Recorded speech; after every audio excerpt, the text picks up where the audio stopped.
do this thing. Good. I'm just going to close a blind over here.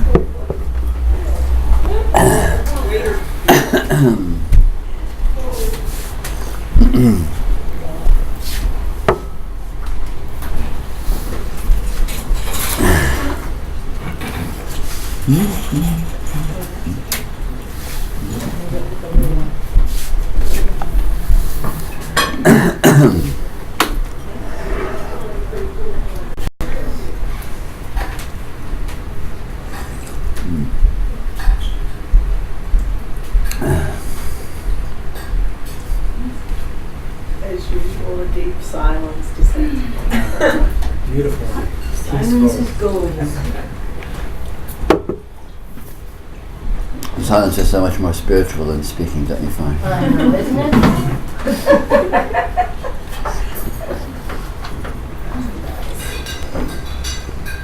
So is the sound of the fan. But then it's a Damien's head. Oh, yes, of course. Very good at giving directions. Yes, you are. Because you're used to dealing You with over there, people. do that. But You did a little wand or a pointer, you know, one of those laser pointers. Take that, move that over You're there. dealing with old people. You come live with us. Old. Oh yeah, I can feel it cycling through. Now it's cycling through. Okay. Suggestion from Icicles are about to start forming in the corners of the room. I'll move it. Where? Yeah, Yeah, it's right by your ear. It's nice and curled. Oh, that feels good.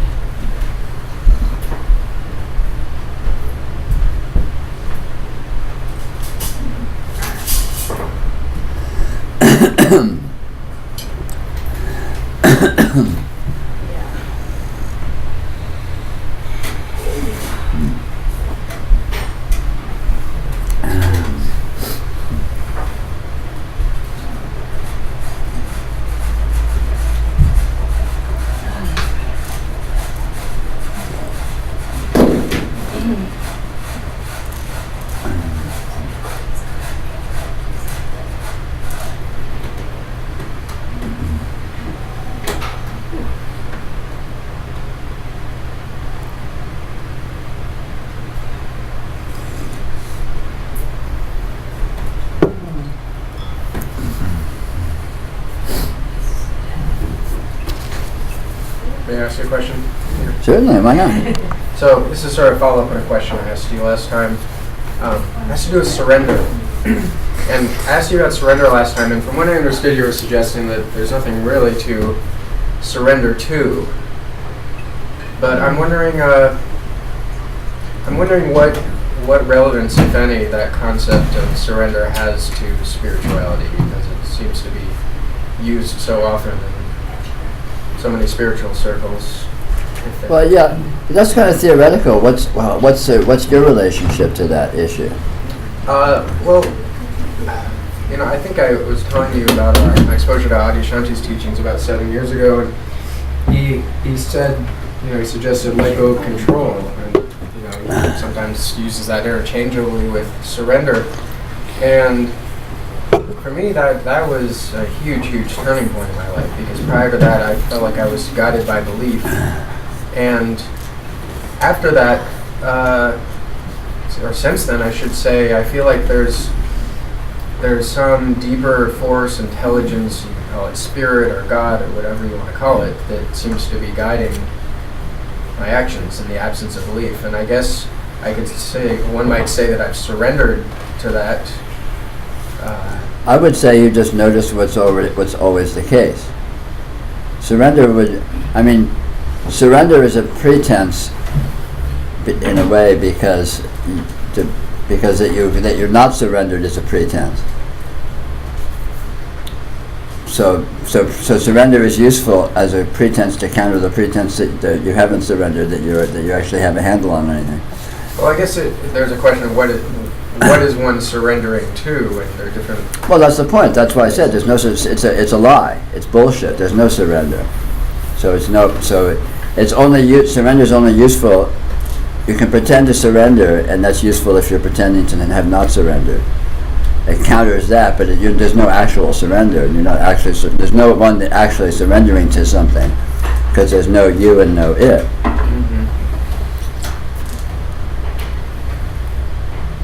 Well, maybe another way of looking at it is,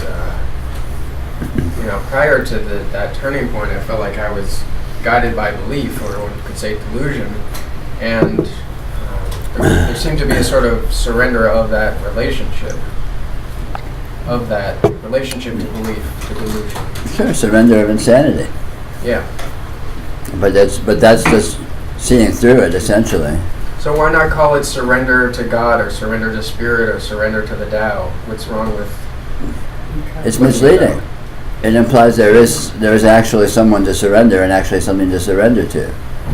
God is already what's the case. The Tao is already what's the case.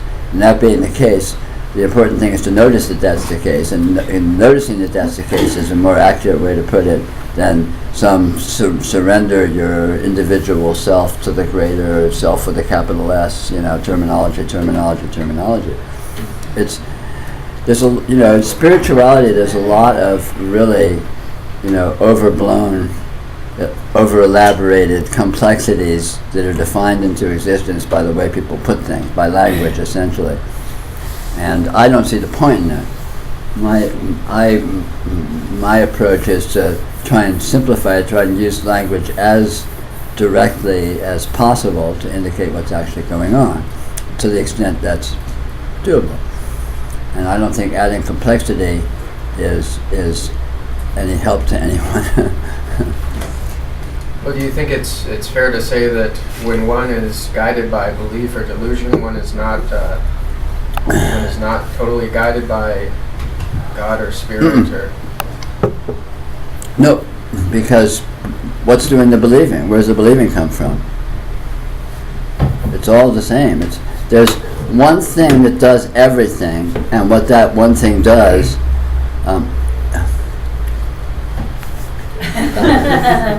There's one thing that does everything, and everything that it does is one thing. Always. And that's the case in delusion or realization. However, realizing that that is the case is realization. Not realizing that is the case and interpreting it in all sorts of endless, confused elaboration and complexity is delusion. But the condition is always the same. It's not like there's two conditions or multiple conditions. So reality is one thing, and it works the way it works for everyone. Do you find any usefulness to the concepts of God or Spirit or the Tao? Well, yeah, but you don't need a concept. Here it is. This is God. This is the Spirit. This is the Tao. This is the Great Pumpkin. This is whatever terminology you want to throw out, but it is not a term. It is not a concept. So why deal with intermediaries of concepts? Go to the real thing. This is it. That's a good question. Why for thousands of years have people thrown around these terms and because they're fucking nuts.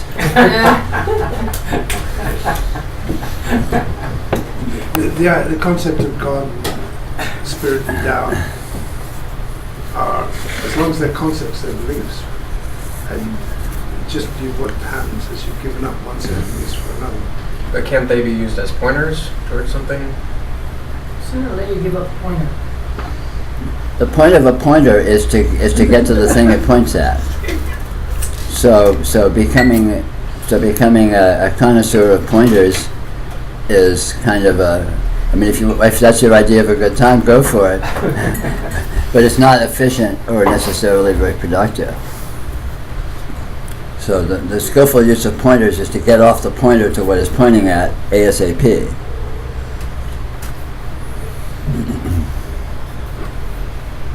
Of course, all the words that we're using here, all the words you're using are pointers in some sense. Of course. In one sense they are, in another sense they are the reality itself.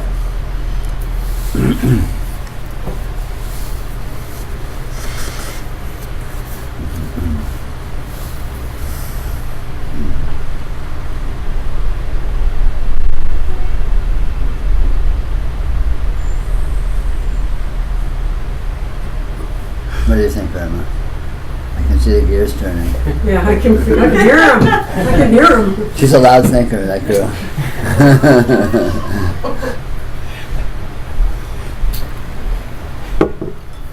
I think we have to work with what you have. Absolutely. And when you have these words, then, I mean, it's good to find out what they're referring to. Absolutely. You gotta start somewhere else. Absolutely. And every word that anyone has ever used refers to one thing that is right here, right now, which is this. So, by all means, throw out the word, pull up the words and see what they refer to, and surprise, surprise. Well, and they're just as good as anything else. Yeah. It's like Sure. words, no words. Sure. It's all just the same thing in the Sure. end. Oh yeah. Words, dance, music. Stepping in college.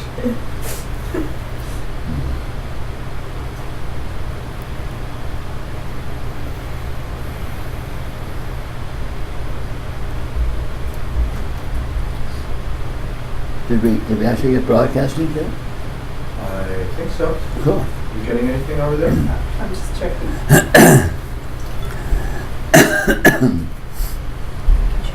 Is everyone looking at a chair? No, they're looking away from the chair. Very symbolic, the empty chair.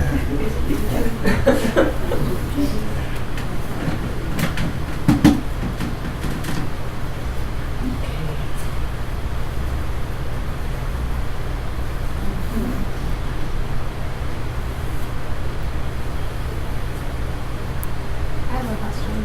Yes. So, how does one unlock subconscious beliefs, and how do you confront them?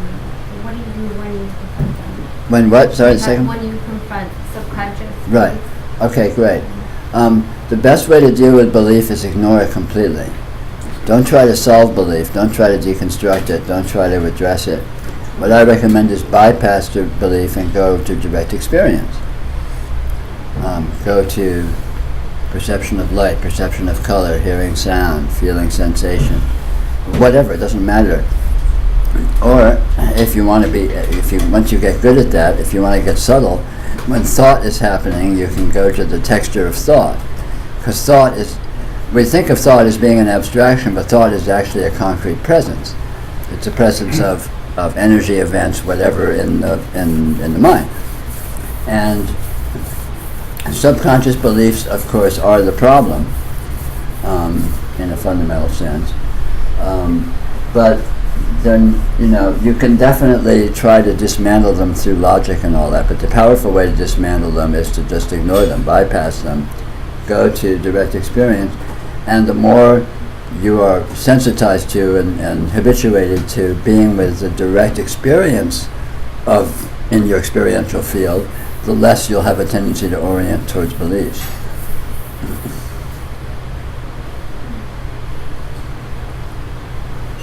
I guess because I'm used to the approach of analyzing belief and trying to dissect it and seeing what the source is.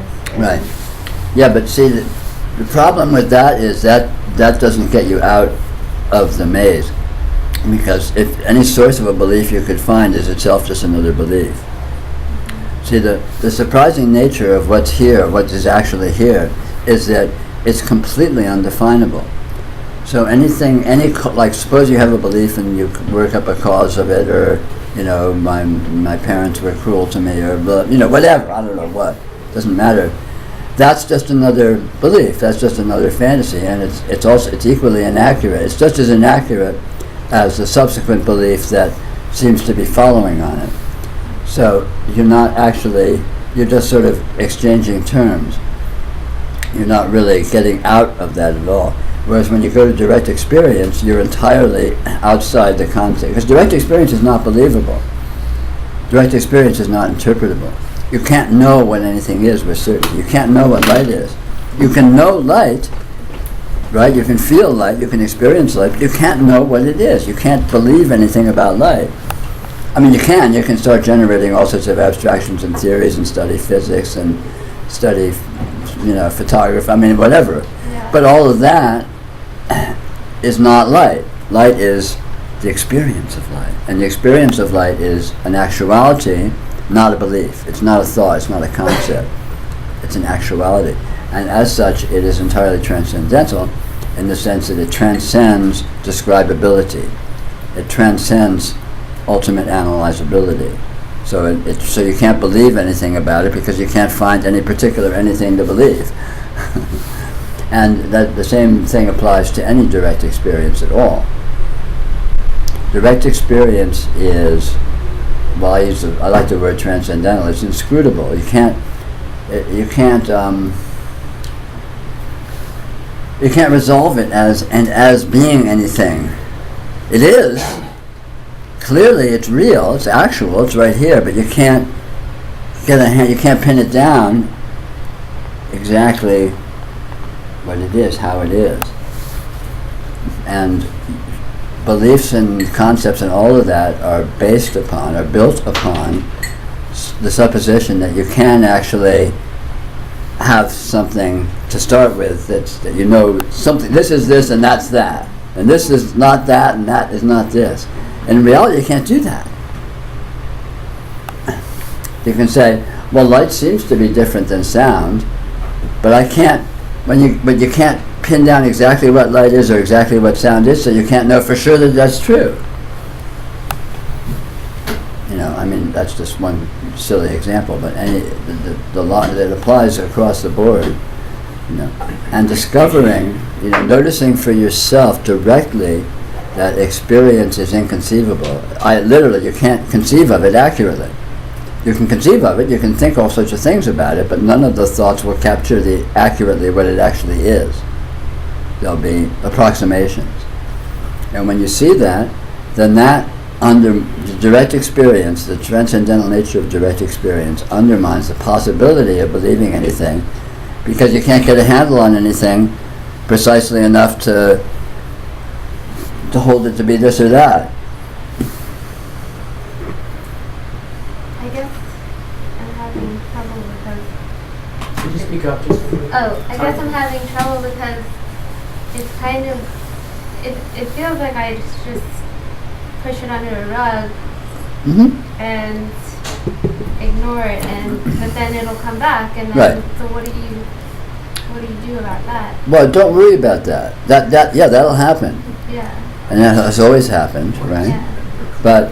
But so what I'm proposing is a new thing you're doing.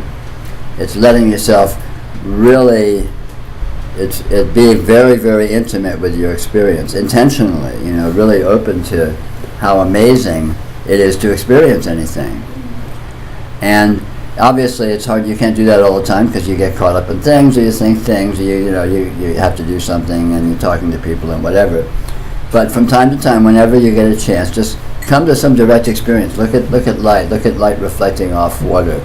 Look at a color. Look at anything, and just feel that the actuality of that presence, and feel the way that actuality cannot be abstracted.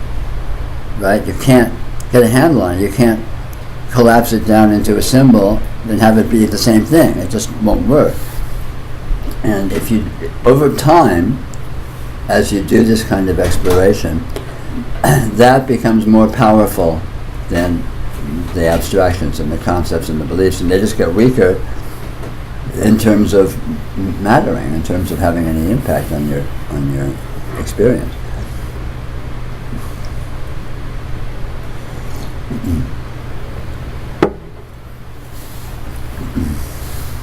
So do you think there's any value whatsoever in identifying and questioning beliefs? No. That just leads into the circle of abstraction. And also, trying to do that, especially with trying to solve any problem, is actually feeding the problem. Because you're defining it as a problem, you're giving it relevancy, you're giving it reality. You're saying this matters. This is a problem. It's a real thing that I actually have to do something about, and so which is actually making it stronger.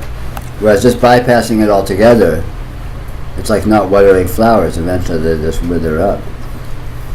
But as she was suggesting, I mean, we all have to function in the world and to use thinking and speech, and doesn't that when one is engaged in conversation or thought, as opposed to focusing on direct sensory experience, I mean, as she was suggesting, it's much easier to get caught up in delusion. So isn't that the perfect time to start questioning?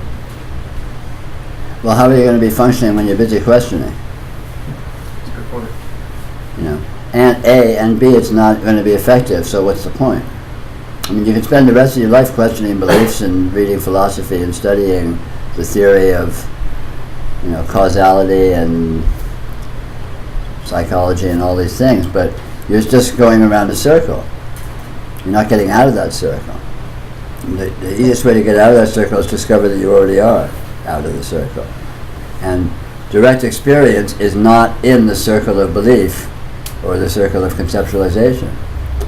And it's not a matter of stopping concepts or stopping having beliefs or stopping mental functioning. It's a matter of discovering the actual perspective that mental functioning is not particularly important. It's a very small subsystem in the actuality of what you are as a functional reality.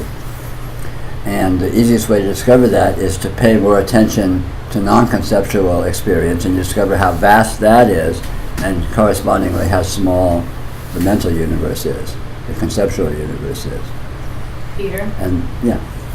But if thinking in concepts and the notion of functioning seems to be something that's thought implied, then noticing the experience of thought itself as another sense, noticing that thought is no different than sight or sound or smell or any of those, then you begin to see quite literally that it's only a subset of the picture, of the whole picture, just like sight or smell would be. Sure. So, and concepts are just the same thing. They're just a thought. They're an experience, rather than anything actual. Sure. They're not referring to anything. They're just a thought.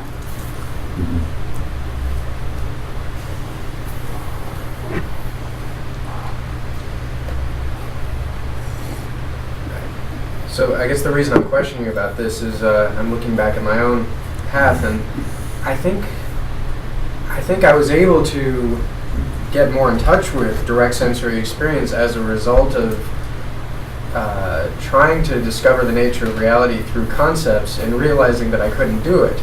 Okay. But I think in order to realize I couldn't do it, it seemed like it took a lot of...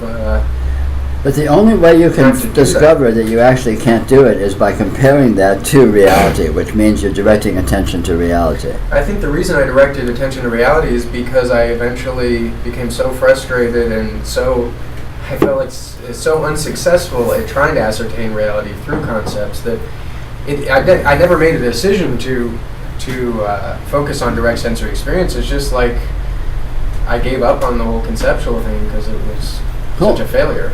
Cool. And you're suggesting instead of spending 10 years trying to grasp reality through concepts, just skip all that and go straight to this direct sensory experience. I think it's more efficient. Probably. It's probably always the way it happens, but that is probably more efficient, right? There isn't any direct sensory experience, there's just this. Right. Well, direct sensory experience is another concept that leads to this, if you have wit. This leads to this. Yeah. But it's kind of like layers. It is like that. It's subtle. There is Endlessly a subtle. layer which is this, and there's a layer of belief and of perception and what have you, and concepts. And whatever happens up there doesn't affect this whatsoever. Right. It will only affect your relationship to this. It can distract you from this. What's a matter of perspective? You know, and the only way to learn the true perspective, to be comfortable with the true perspective, is to become sensitive to it. And the true perspective is infinitely weird because it's fractal and multidimensional. So it's not hierarchical. I mean, when John says it's like layers, You can say that, but that's not literally true, because it's weirder than that. It's very, it's the true structure, the true orientation of this to itself is endlessly weird and bizarre and non-linear and irrational and so on and so forth. And so it's radically, drastically alien to normal human modes of understanding. And so to begin to assimilate that, to begin to let's say align oneself to that as one's actuality, requires development of sensitivity, development of familiarity, and of course the best way to develop familiarity is to be familiar.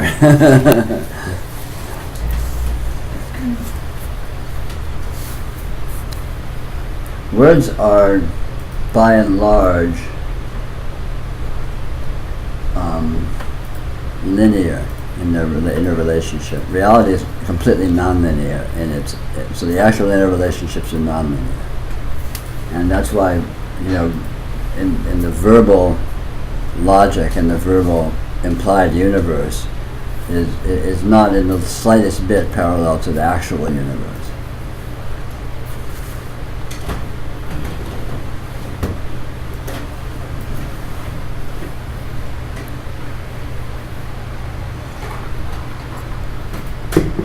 So of course the clearest way to learn this is from this. And here it is, so that's actually quite doable. I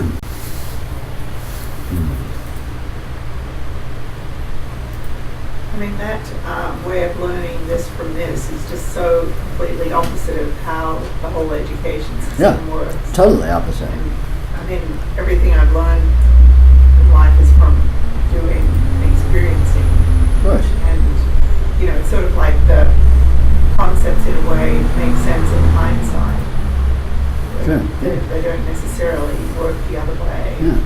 Sure, the real education is in school, is out on the playground. Yeah.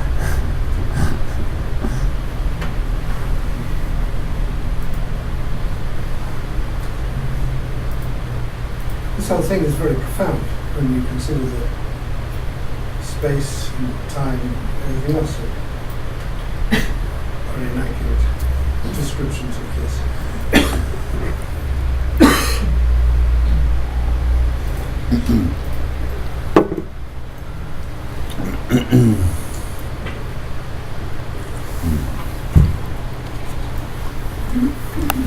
That's interesting. To the point of deconstructing things, a while back I really got zeroed in on this notion of, well, what the hell is time? There's no past. It's impossible. There's no future. And not even, what's this now stuff? And so all of that sort of starts to fall apart. But there's continued this kind of trying, this energy of trying to cobble things back into some kind of form. And at some point, this relieves you. It relieves me of that need to do that. And there it is now. It's sweet. Yeah. At a certain point of an investigative alignment with this takes over and obviates the need for any investigative alignment.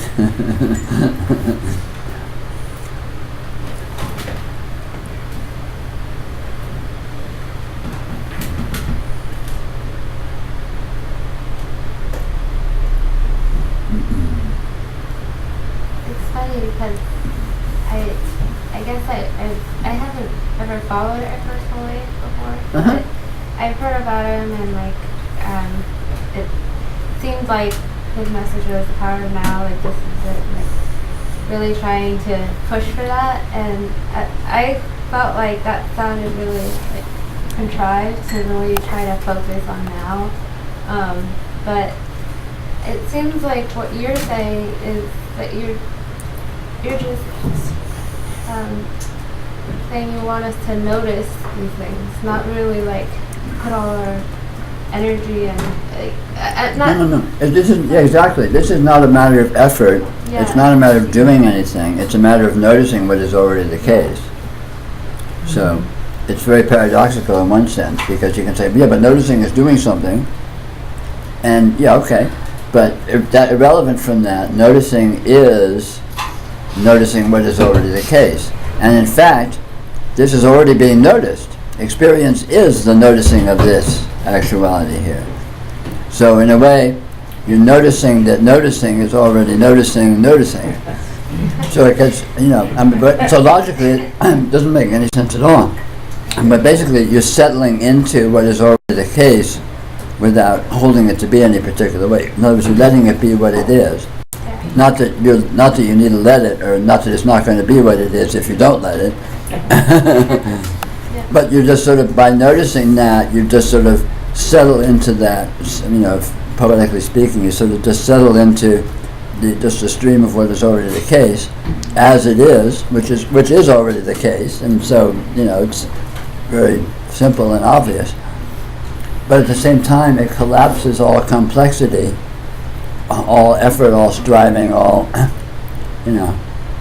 neediness into, well, here this is, and it already is what it is. It's doing what it does. Can't change it, can't stop it, can't start it. And it's actually pretty cool. When you begin to be with it as it is, you discover it's really cool. It's subtle. It has all sorts of nuances and amazing, vibes and textures and little zings, as a friend of mine would say. Like a zinger over here.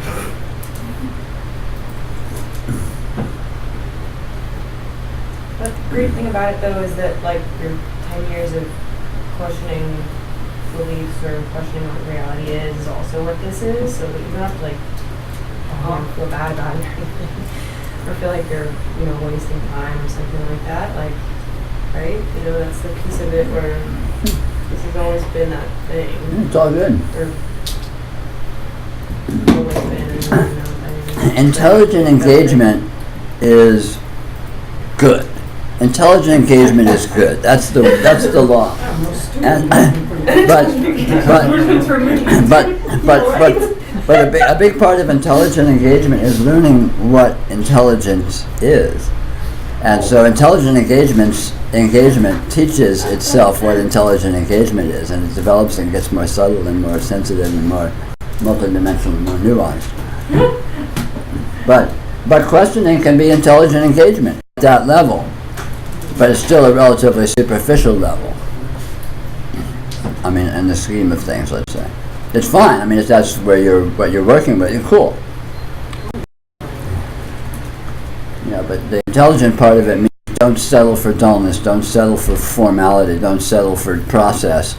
Stay edgy, stay sensitive, stay,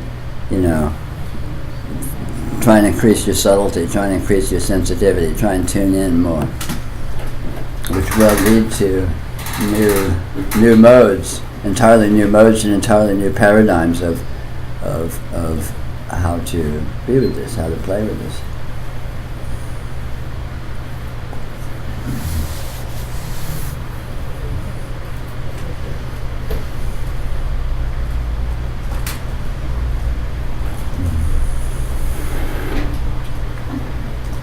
This is all about intelligence. So this is an intelligence agency.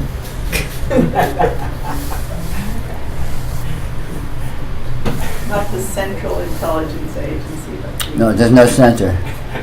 Infinite intelligence. Infinite intelligence agency. Yeah, I like that. Peter, I've been playing since Seattle, really experiencing just what I'm experiencing. Yeah. So instead of I'll just get this feeling of an emotion, let's just say sadness. But I don't label sadness, I'm just kind of like, oh, that's interesting. And I've just been playing with that, not, just like, I can label, I actually do go to the point, I can label that, or I can just be and notice and notice and notice. But like this morning, I was in a group of people, and I wasn't even really listening to what this man was saying, but I could just feel how, this feeling came over me, and I was weeping, but I wasn't sad. I was just noticing. I was like, wow, that's really interesting. So I'm playing with, just noticing, and yeah, I guess letting that intelligence show me, because especially when it was really fresh in Seattle, I was like, it would just dissipate, get real infinite real fast. Yeah. But this morning I was like, whoa, what is that? I absolutely was not sad. In fact, I was just blissed out. Yeah. Yeah, and so I just feel other people's feelings, I guess. Oh yeah. To the depth of the depth. There's no limit to the richness and lusciousness and multidimensionality of content, of meaningfulness. And there's no limit to the engagement and sensitivity with what's present in the field. It's just as unfoldment progresses, you're basically you are the people around you, and they're just every aspect of their amazing symphony of vibes is just washing through. It was really fun because I was like, man, they're going to put me in a Looney Tune here in a second. And then I thought, wait a minute, I'm already in one. And we're all so insane. And this is all just so it's really taking me in really great places. But yeah, what about this is not a Looney Bin? Yeah.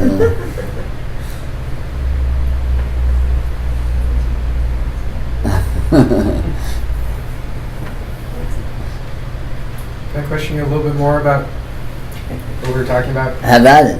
So, I'm just trying to imagine 10 years ago, if I had met you and you had said, just notice what's already here, I think I would have, maybe I would have indulged you for a few minutes and a few seconds, but I would have probably thought, this is silly. I have important things to do, and time is money. Yeah. Places to go, people to be. Right, and I would say, and even if I did indulge you for a few seconds or a few minutes, I'd be like, okay, great, but are there things that are true and there are things that are important? Sure. I'm just wondering. I wonder if, at least for me, I'm not saying for everyone, I wonder if that sort of inquiry, if you will, that I was going through, intelligent engagement, whatever, was necessary to get to a point where I was even open to the idea of noticing what's already here. Sure. Whether or not it's necessary, you can't know, because you can't go back and do it a different way and then compare them, obviously. We have the de facto condition that everything is necessary. Your entire past is necessary to get you to the present moment, so what you have at the present moment is entirely due to what happened in your entire past. Right. You could say, right? But of course, even that can't be known. Right. So it's basically an irrelevancy. But it's certainly true that you can't engage with this stuff powerfully or meaningfully until you're ready to engage with this stuff powerfully and meaningfully. And this stuff, most people are not ready to. Just numerically. If you took 100 people randomly off the street and put them into a room and talked to them about this stuff, 95 of them would like, what the fuck, and leave the room. Right. And 3 of them would go, huh, that's kind of, what? And 2 of them might go, gosh, what are you talking about? And they might come up with a few questions. And that's optimistic. One would say One would stay for the I would chai. say, yeah, I like the chai. Good food. This is good chat. Works for me. That's why I'm here. This is why I like your idea of intelligent engagement, because that seems like it may be, I don't know, necessary. I'm using these words hesitantly, but to even be able to even be interested in noticing what's already here. Well, intelligent engagement is non-formulaic. Right. Intelligent engagement is a process that discovers itself and refines itself in real time and progressively forever. Yeah. All of life is nothing but intelligent engagement. And this is really just about, maximizing the efficiency and the directness of that, as opposed to just sort of, being content to loop around in indirectness, which I would argue is less intelligent. Intelligence wants to get to the bottom, wants to hone in, wants to, intelligence is like a homing device or something. I mean, I don't know what, right? Intelligence is an engaged, active motivation of discovery, of investigation, of penetration, of uncovery, of whatever.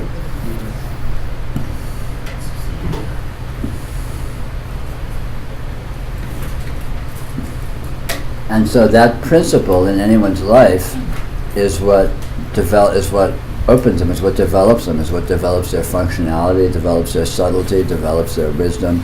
And this is true across the board, whether you're defining it as a spiritual context or anything.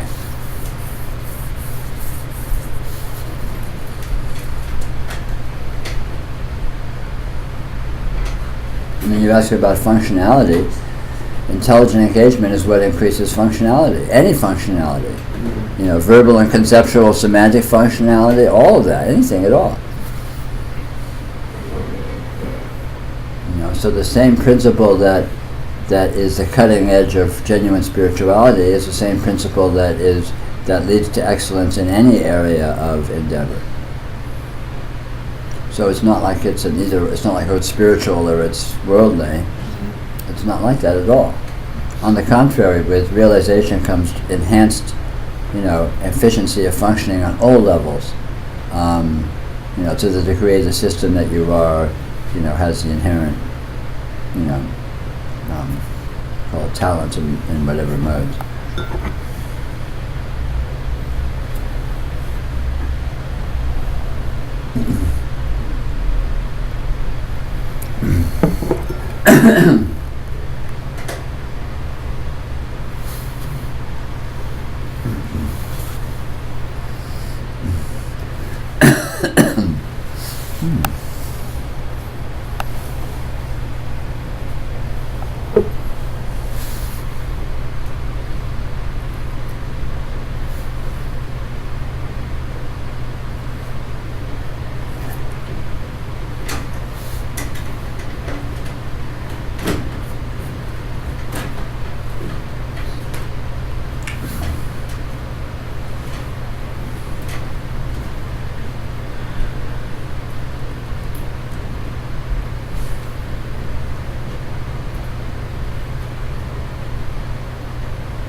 You'll notice when you're doing a few more of these invitational events, that a lot of the eventfulness happens on a psychic level, not necessarily on a specific level of what people are saying or the different words that are being thrown around.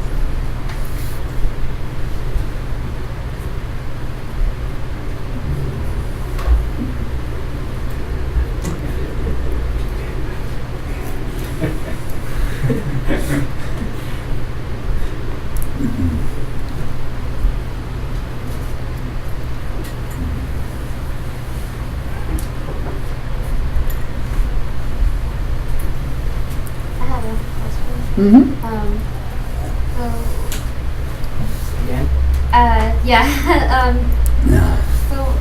Can one achieve a perpetual enlightenment? Is that what?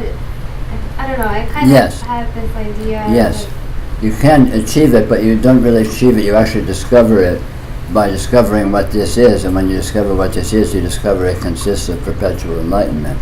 And and you have always been in that condition, although you may not have recognized it through a confused misinterpretation. All of people's problems consists of a confused misinterpretation of what's happening and what they are and what's going on. And all of the only solution is recognition of what's actually happening, what's actually going on. And that recognition in its fullness is realization or enlightenment or whatever you want to call it. And the reason it lasts forever is because it's a recognition of the condition that lasts forever. It's not a personal condition, it's what everything always is and always has been. But when you recognize that, then that recognition undermines any misinterpretations. So they no longer have power over you, because you can say, no, that's not true. All that, of course, includes not recognizing it. So, Sure. while you're not recognizing it, you can take great enjoyment in the fact that it's already true. Sure. Non-recognition is one of the major modes of reality. Confusion is one of the major modes of reality. So they are themselves enlightenment.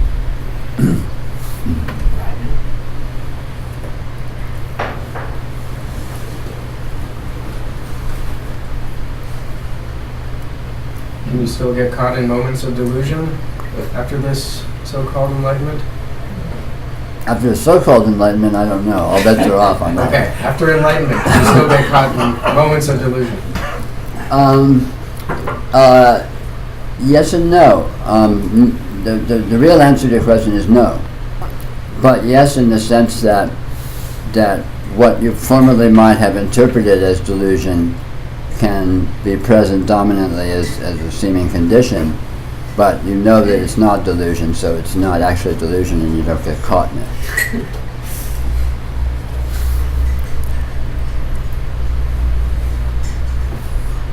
The relation, it's not really productive, I would recommend, to worry too much about delusion and realization, or delusion and enlightenment, until way down the line, because it's easy to think of those as different from each other, as opposites, which is not actually the case, which is weird in terms of linear logic, right? But so it's not anything that you can get a handle on and make sense of. But in practical terms, the good news is real realization is possible. Real enlightenment is possible, and it's actually pretty easy. Again, numerically, in spite of that fact, it seems to be very rare these days, but it is actually, it is actual, it is possible, it is doable, it is achievable, so to speak. So that's the good news. And then when you get to, after that point, you can worry about what it is or isn't. But until then, it's just a red herring. He charges $2 million once you get money. So it should be fluffy. Pyramid scheme. Yeah. I like it. Self-franchising.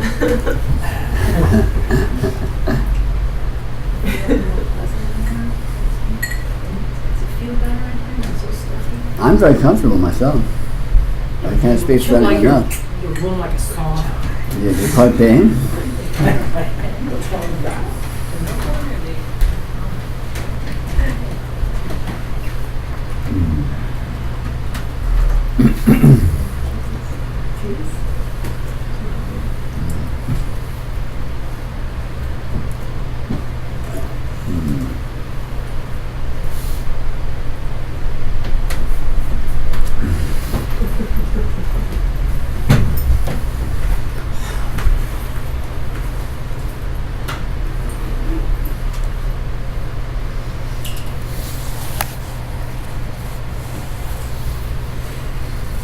It's incredible.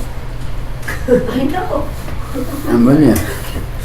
This is like that second go around for Chai today. She really hit it out of the park. Mm-hmm. Yeah. It was just the first. The girls got a net. In the beginning.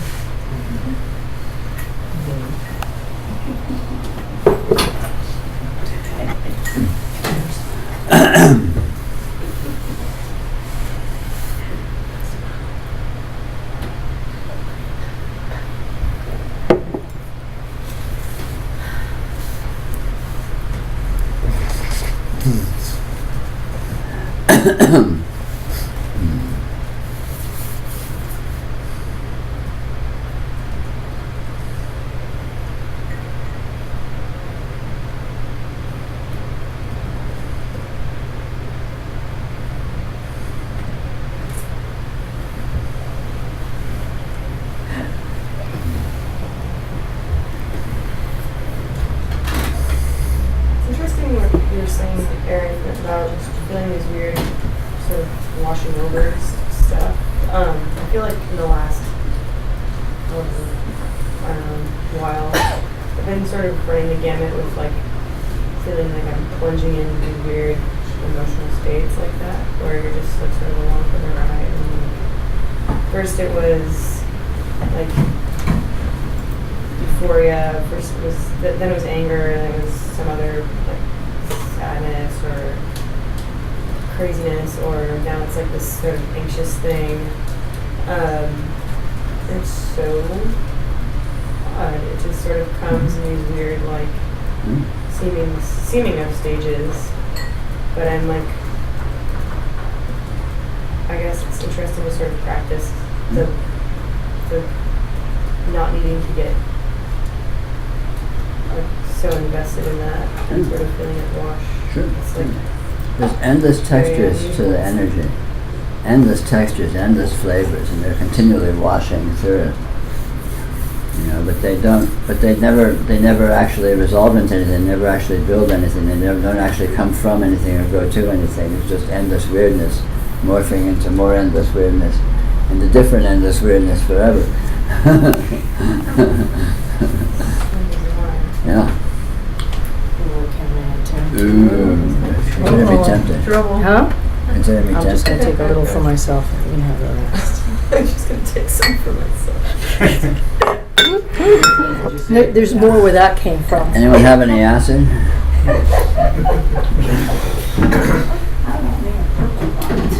Would you say that you're just not needing to like correct it any of these as they're happening? You don't have to make them any different than they are or something? Yeah, basically. I don't need to fix it or I need to correct it. I need to go with it to any extent other than what I sort of feel like going with it. There's also been times of not going with an emotion that would seem to fit the situation. Like, I don't feel like being upset about this thing. I don't feel like being happy about this thing. Or just kind of sometimes just going completely blank. It's like, well, that's a lot of work to feel like this kind of thing, right? Like, it's all sort of made up. Like, I guess there are these, like, you get all these ideas of circumstances and what you're supposed to do as a weird human being character to, like, you know, react to something, and it's like not. What happens. It's not. It has nothing to do with what anything is supposed to happen or not. Yeah. And it's all just non-linear weirdness. Yeah. You know, I mean, I discovered that sometimes there'll be intense emotions or sensations or feelings or sort of energy conditions, and then personalities modes will come in like, oh, what's going on here? I need to react to this, and that'll happen. So there's all these little subsystems dancing with each other, but it happens in this vast space, most of which is not that. You know, I mean, as all experiential events are, the context is just vast and infinitely dimensional, and so all of these various conditions or energies or seeming actualities can seem to present themselves sort of in the point of focus and claim relevance or claim some kind of, you know, urgency. And then all sorts of various subsystems can come up and react to that, and all this stuff happens. But all of this happens in a vastness, most of which has absolutely nothing to do with that. You know, and again, noticing reveals that, and so it doesn't stop any of these events. It doesn't stop any of these psychological or person or human conditions or experiences or reactivities or anything. But it puts them in their perspective as these tiny, tiny, tiny little weird, bizarre energy events that all happen autonomously. You know, like a little storm going through the sky or something. It has absolutely nothing to do, ultimately, with the context that it happens in. I mean, it's not that it has nothing to do with it. It's that the actuality is not limited and even vaguely to being that. To swing clear to the other extreme, sort of the human self-centered perspective, everything is about that. Those Exactly. and- Exactly. Tunnel vision. and everything is reaction to the reaction to. Sure. Yeah. It's all just, they're talking about karma. Yeah. So great because it sort of But that's, again, you should be right, it's just perspective. It really gets down to perspective. You know, I mean, all of this stuff ultimately gets down to perspective. It's not about anything being different than it ever was. It's about seeing the perspective that it actually is in, rather than having an erroneous perspective. I mean, well, we were talking about this on the way over here. You know, that like it's like having a sense of self, or a sense of localization, or a sense of me here. It's real, but the actual perspective is more than that, and basically invalidates that as a primacy, as a point of centrality, as a point of any importance at all.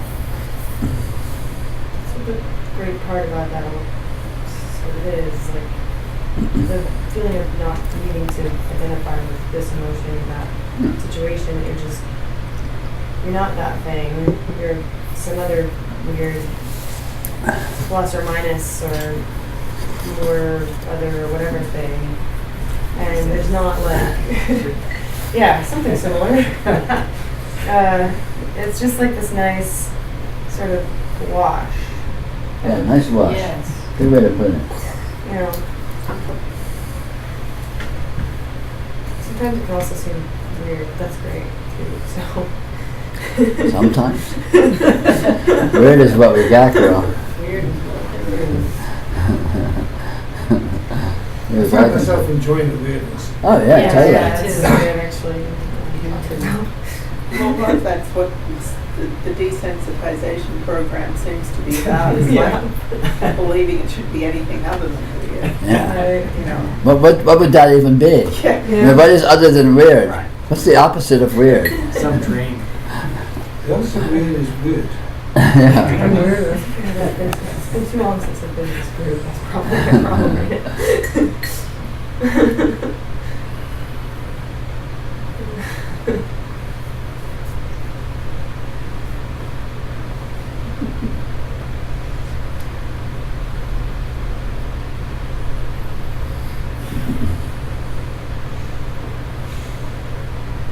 Weird is also not a good word because it doesn't actually say anything. Yeah. It doesn't describe anything. It's not a concept. It's just. But it very nicely evokes the arbitrariness Yes. of context, the arbitrariness of it being coherent and definable. But it doesn't bring up any concept. No. It doesn't Specific, have any right, no belief. spec- And doesn't have any. Right. Even happy has for me some sort of Yeah. contextual Yeah. thing. Weird is It's like presence of radiance. just weird. It's a good word. Are you a weirdo, John? John's definitely a weirdo. So I'm told. Yeah, I was going to say, it brings up connotations for me, like, it's what they were calling me when I was in school. Yeah. Okay, that's not such a great word. Don't play with me. They recognized you. That's a nice reframing of everything, isn't it? To kind of go, oh yeah, you did fit in. Yeah, back to that Yeah. again. Yeah, that was actually... To what? All those years we tried to fit in. That was we the never proper did. reaction, actually. Yeah, it's like, to see that it's like, great, thanks. Well, people leave you alone when you're super weird. It's a bonus. That's true, there's a bonus. Even you guys you dodge me.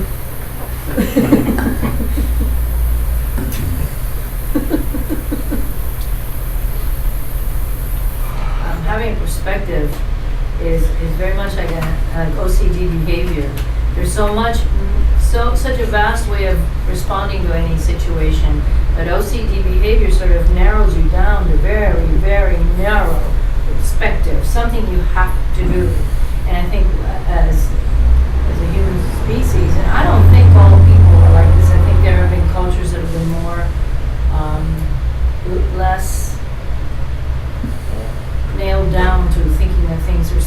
Oh, absolutely. And Take the our Aboriginal has culture with become- Dreamtime and things like that. Yeah, exactly. Some of the Native American cultures, perhaps, with their, I mean, I think a lot of more primitive cultures are more spiritual just because they have less explicit definition Yeah. around them structurally in the details of their lives. And then you get the other extreme, like some of the Buddhist sects that are just simply so narrowed down to rituals that must be done a certain way. And, I mean, you're strapped in a straitjacket, pretty much. I mean, you're allowed to have a theory or a belief, right? As long as you're, Right. fuck that. Like not holding it tightly. You can do your ritual, right? As long as you're. Oh yeah, so right, so it's real. It's not can something that's Say like a 100 Hail prescription. Marys and I'm. A ritual is just ritual. Yeah. Yeah. The reality of ritual is always a spontaneous improvisation, and it's always unique. Right. The fantasy of repetition, that the it is fantasy so. that you can actually do the same thing twice, Right. is a complete absurdity. Yeah. And seeing that that's the case, one enters into complete spontaneity and improvisation. Then you can be as ritualistic and repetitious as you want, and it's still always a continual, innovative, spontaneous improvisation.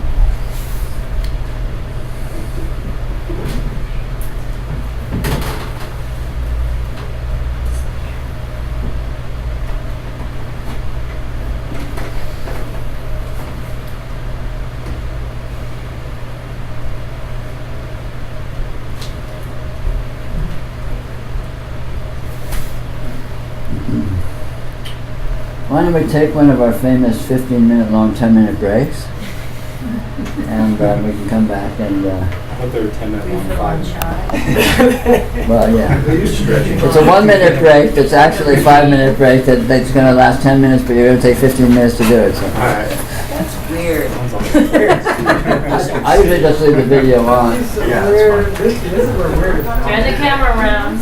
No, Nah. no, Why? because it's the way it's set up is best if it Oh. stays. Do not disturb the feng shui. Yeah. That's what they want. What, do you want the whole universe to collapse? Yes, I do, actually. All right, I'll turn the camera around. No, I don't. Actually, I don't see a problem with that.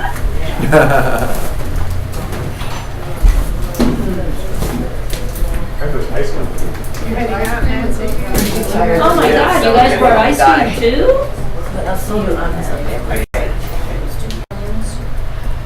Coffee's being blasted. Boy, is he gonna come? No sugar. I'm staying away from that. Uh-huh. I don't need no coffee bean. But, I don't need yes, we are no having a doctor. little here in your providing. Because I know what's ailing me. I will, good idea. Woo! Boogie down, boy. Going home? What's that in you, All Joe? right, yeah, definitely. They had a name for me. Is it? Oh, you had on a coat. Turn that off.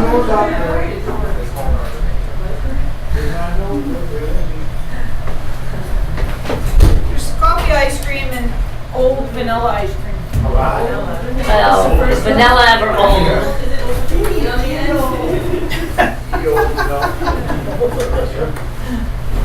Coffee bean. Coffee beans.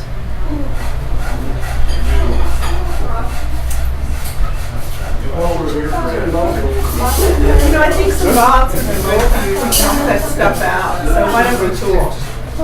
Yeah. Oh. Yeah, but like big quantities, like. Oh, for not walking. like, Yeah. you know, I get like that. I have a nice long I can look back and see what I read. Because, you just need, it's all stuck in your body, it just needs to be, yeah, it's a killer. I used to boogie down. Boogie down, boogie. Boogie on down, down. You're not hitting that, are you? No, we're gonna go get my. Hot I water got also, poison if oak. anybody wants any regular tea. I'm gonna get my spray. Alrighty. Or Very coffee, good hostess. we can make coffee. We have Get some urine. Decaf, Then half. you put on Oh, more no, I don't know than- about decaf. You put on more than enough. I know agree there's with you. regular. Yeah, no, this is more than fine. I don't know about decaf. More than Got it. Sorry? More than Have a mint tea for Christ, for fuck's sake. For fuck's sake, have some mint tea. Ryan Paul's playing Sunday night at Spirit Rock. We heard that Pam had arrived in Rome. Sunday night? Their After apartment was over much there. smaller than it had been in the pictures. Their room was. Yeah. Their apartments. Oh, yeah. That's always the Wait a minute, way, wait a you know, they minute. show it from a certain where's angle, the they forget to put that moldy Oh, room yeah, in the Spirit back. Rock. Well, for You Spirit know, Rock, or whatever whatever you it get off at the is. Sir Francis Drake exit, you just keep going to see Spirit Rock. Really. It's I past tried to Fairfax. by then. Yeah, past Fairfax. Far. It's a bit far, and it's like sort of across Wooded. I have some friends in Rome, friends of Where? friends, so we already arranged for them to have dinner Lucky tomorrow thing. night. That would be And fun. give Pam Yeah, so we're chiropractic going- adjustment. Yeah, Okay. once the out's out of the way, none of that happens. Great. Yeah, you take her up on it. But do they like their apartment? Oh, I think they just arrived, she was just letting us know they were safe and that, you know, they were going to bed. Basically, Yeah. she said Basically, we're we're very tired. We haven't slept the entire trip. Uh-huh. Peter would have slept the entire trip, Right. except for when he had to change planes. That's what drugs are for. There is That's what there is drugs are a suggested, you know, chai Chai donation here.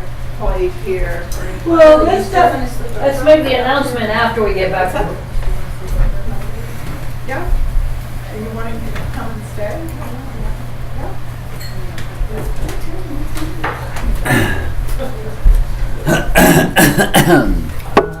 Yes.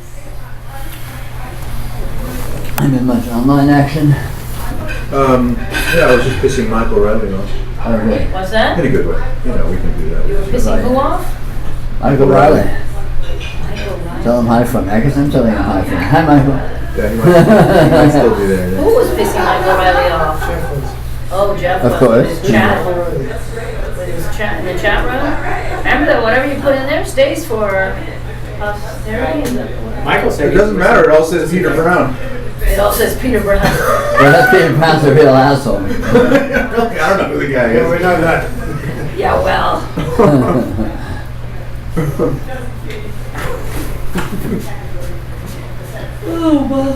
Those are pretty cute. Huh? Dancing 5 fingers.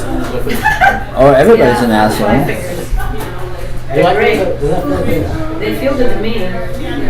Well, you're really on that. They got a nice little bottom. You go walking around. I've been, yesterday I went around the ponds. Oh my God, there's so many birds over there now. I even saw turkey vultures. They're desperate for water. And I walked around there, and then today I walked on the asphalt path that's all along the bay. It's got a good facility. Yeah, and I've added another little extra layer. A lot of people seem to have trouble. Inside? Yeah, just I put a little extra. A lot of people seem to have trouble getting their feet in it. Like, but to me, it's like gloves. My toes just go right in. So. And I got socks to Well, I go mean, with people them. have such different sizes and shapes of toes. Well, you have to find the design or the style of these, because they make many that actually fits you well. One time I tried one where the little toe just was way out here and it just kept bugging me, so I couldn't do it. But these ones, they fit me like gloves. Gloves.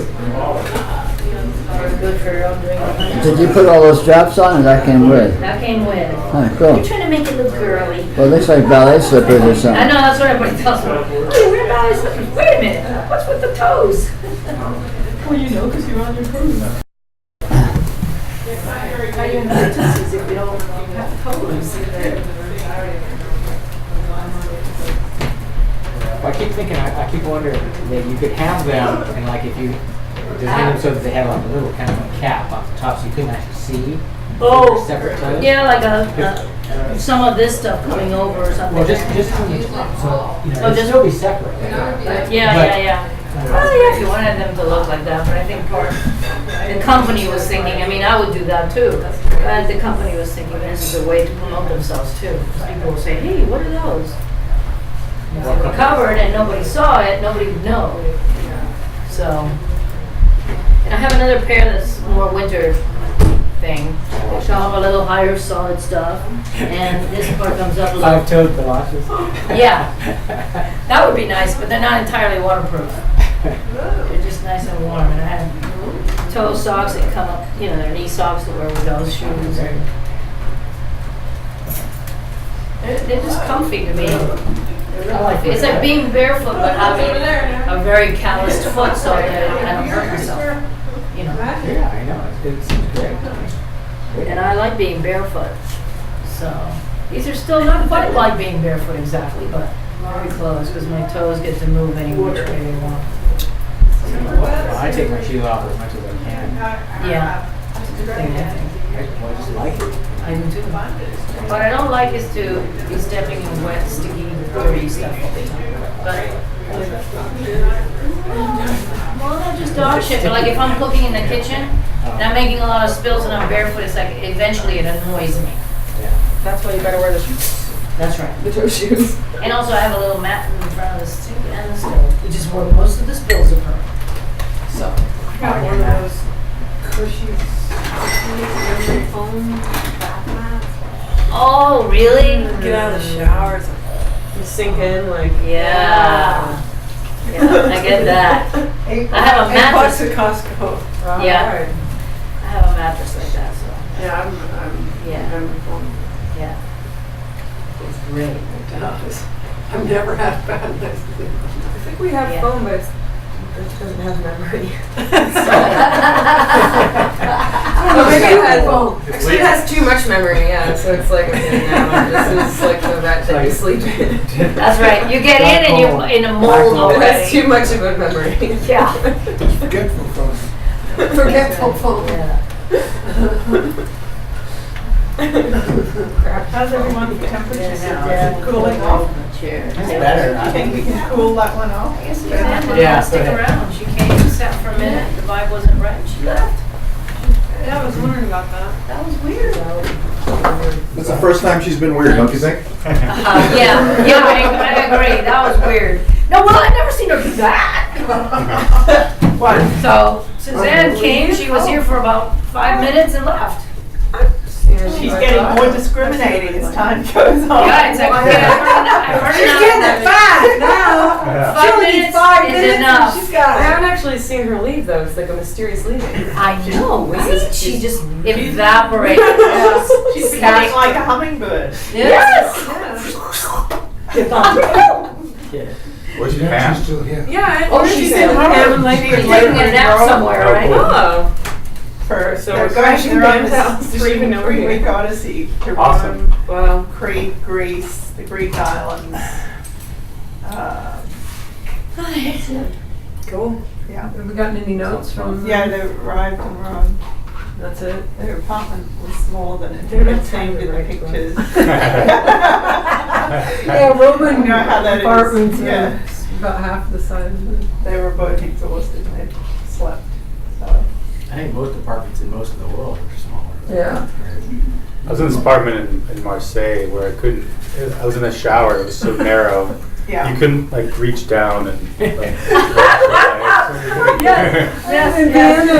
Well, that is typically Vienna. French. Yeah. Yeah. I've been in those. The world's smallest I went to bathroom. one in Hong Kong where you had to go in sideways. Take a shower. And Well, the yeah. lavatory was there, and you were here, and Yeah. you The bed's here. And the bed's here so you can shower. Well, you put one arm in, John, and the one whole apartment was the size of this room. Wow. I had a bed, a shower, a kitchen, and clothes cupboard. And Not at home. Yeah, but it was all time. It was so small, Pokey, you had to sleep outside. That's right. I've been having dreams where like the entire room that I'm in is like a shower, so there's no door, so it's like getting water like all over the bed and stuff, and like, all over the carpet. You're like, God, just take a shower. Like, I saw this great new shower when I was traveling in Motel 6. They're in a tiny corner, and the shower is on the outside, so when it sprays out, it hits the It's wall. very smart. It's very, and none of it went out onto the floor. So it's just in the Very room. practical. It's a bathroom. Oh, okay. Shall we reconvene? Has it been 15 or 20 minutes? It's like, I don't know. Alright, we're back. Shower enlightenment. I want to stay up, John. I'll let you do the best out of 4.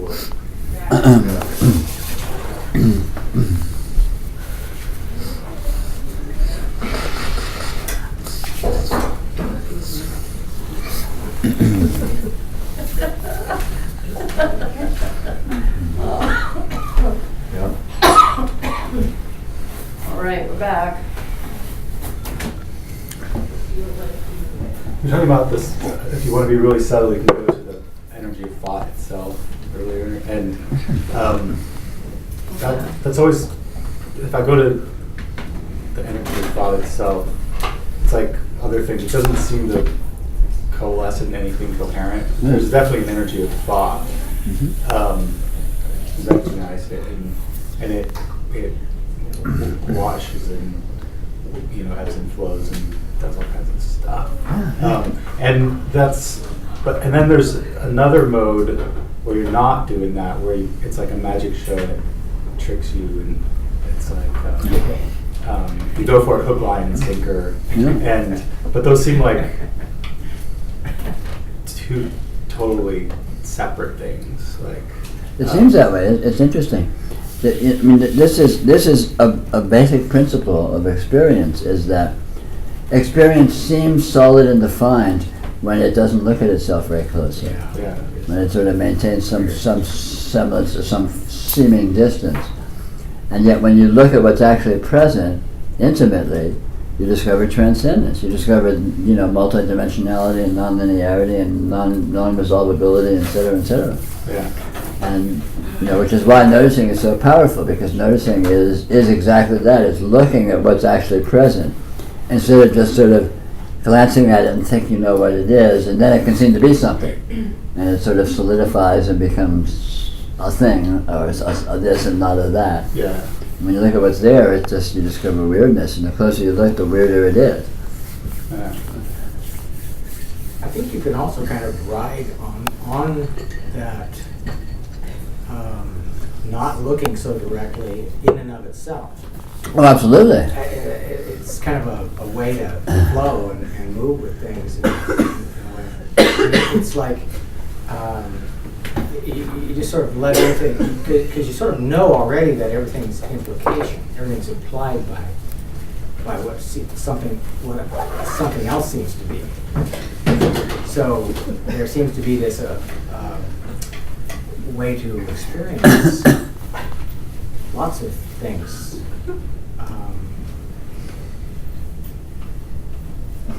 Just as that kind of almost forming quality. Almost forming. I mean, what you're sort of touching on obliquely is, if you look at this, how does that work? How does it work that when you don't look at something, it seems to be sharp, and when you look closely, you notice it's like people's face. You glance at someone's face and you think you know what it looks like, but then you really look at someone's face for a while, and it just goes, oh my God, it's just so weird, and there's so much detail, and there's so much there. How could I possibly get a handle on that? But you just sort of glance, it's like, oh, I know, looks like Lily, this always, just like as if you knew, as if that was a simple thing, and you just sort of can sort of check it off a list or something. But the way in which that works, how is it that when you don't look closely, I mean, a lot of this, in our sensory normalcy takes advantage of this. When the eye scansion, when you're sitting just looking around, just looking at a situation, the eye is actually dancing around. It's not actually steady. When you actually look at something steadily, it all of a sudden goes and opens up. It's very interesting what happens. But the eye doesn't usually do that. The eye's really, we aren't usually aware of it. We usually think we're looking at something, but actually the eye's sort of dancing around, looking here, there, and the other. And when it does that, it can seem to be more coherent than when it actually looks steadily, when the incoherence and the unresolvability becomes more obvious. What seems interesting is that all these different modes can be worked with, and of course, sort of- because they're all sort of actual. danced with it. Of course, absolutely. None of them are unavailable, or like in well, I don't know. Yeah, once you have developed a more of a direct intuition and a direct sense of this actuality as it is, and then you can sort of tune into all of its little nuances and its little tricks and its little aspects of this, that, and the other, and see the way in which they are this. So how does delusion happen? How does confusion happen? How does reification happen? How do these things happen? And how do they not depart from this? They are modes of this. How does that work? And again, when you develop a certain sense of this or a certain degree of just familiarity with the nature of what this is, then you have a good purchase to look at these things and not just totally get swept up into them. Yeah, I think part of what I'm trying to say is that you can. I can appreciate all these different modes. I can enjoy them, Sure. each in their own way. Yeah, they're all amazing. Yeah, and that's so. There's nothing that has to be discarded or denied or thrown away. It's all good. Yeah.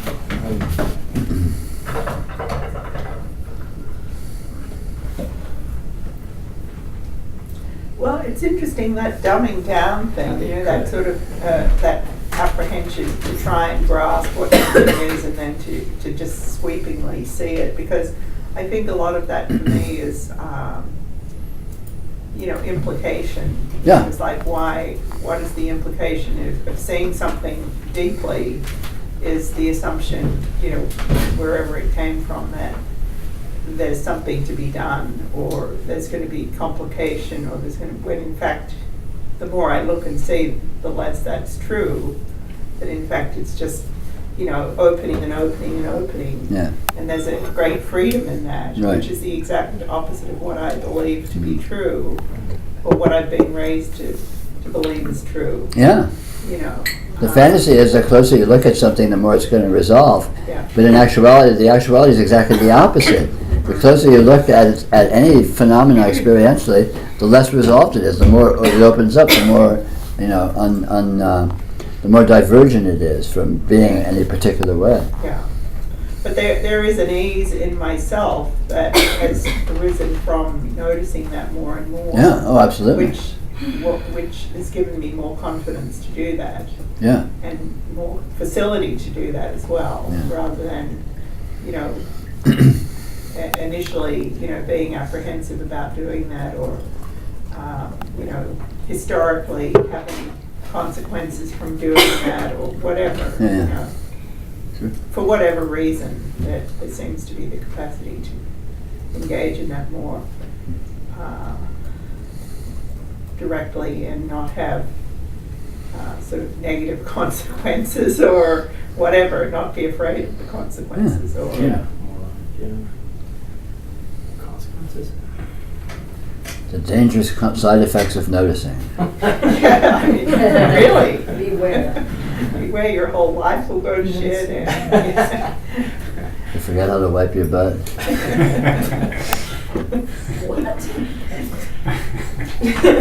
You ever knew? Funny. You're weird. Hasn't happened yet. That's good. Sorry, TMI.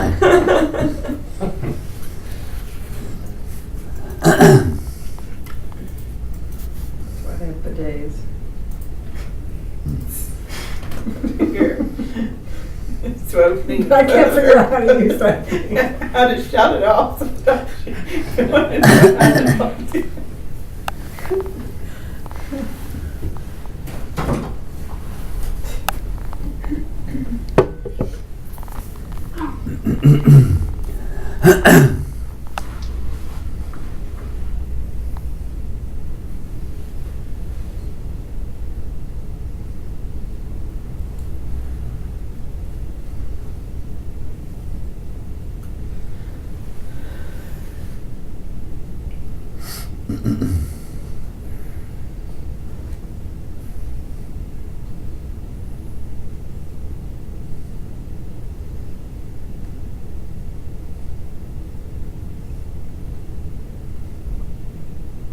I have a question.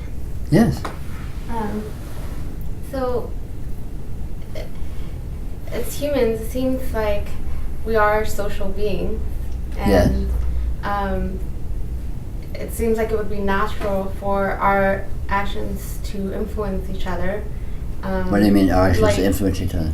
Like, I don't know, if someone says something and they feel hurt by what they said, like, if we have this realization, are we just not going to experience hurt from other people's actions or what they say, or we just, is that just yes, you will no longer feel hurt by what other people say or do. But that doesn't mean you'll be insensitive. Quite the contrary, you'll be very sensitive. But you'll understand that all of this interpersonal pain that people seem to cause each other is actually all basically a misunderstanding. It's all basically confusion on the part of the participant. So an unconfused person who doesn't have that confusion doesn't suffer from the results of that confusion because they don't have it.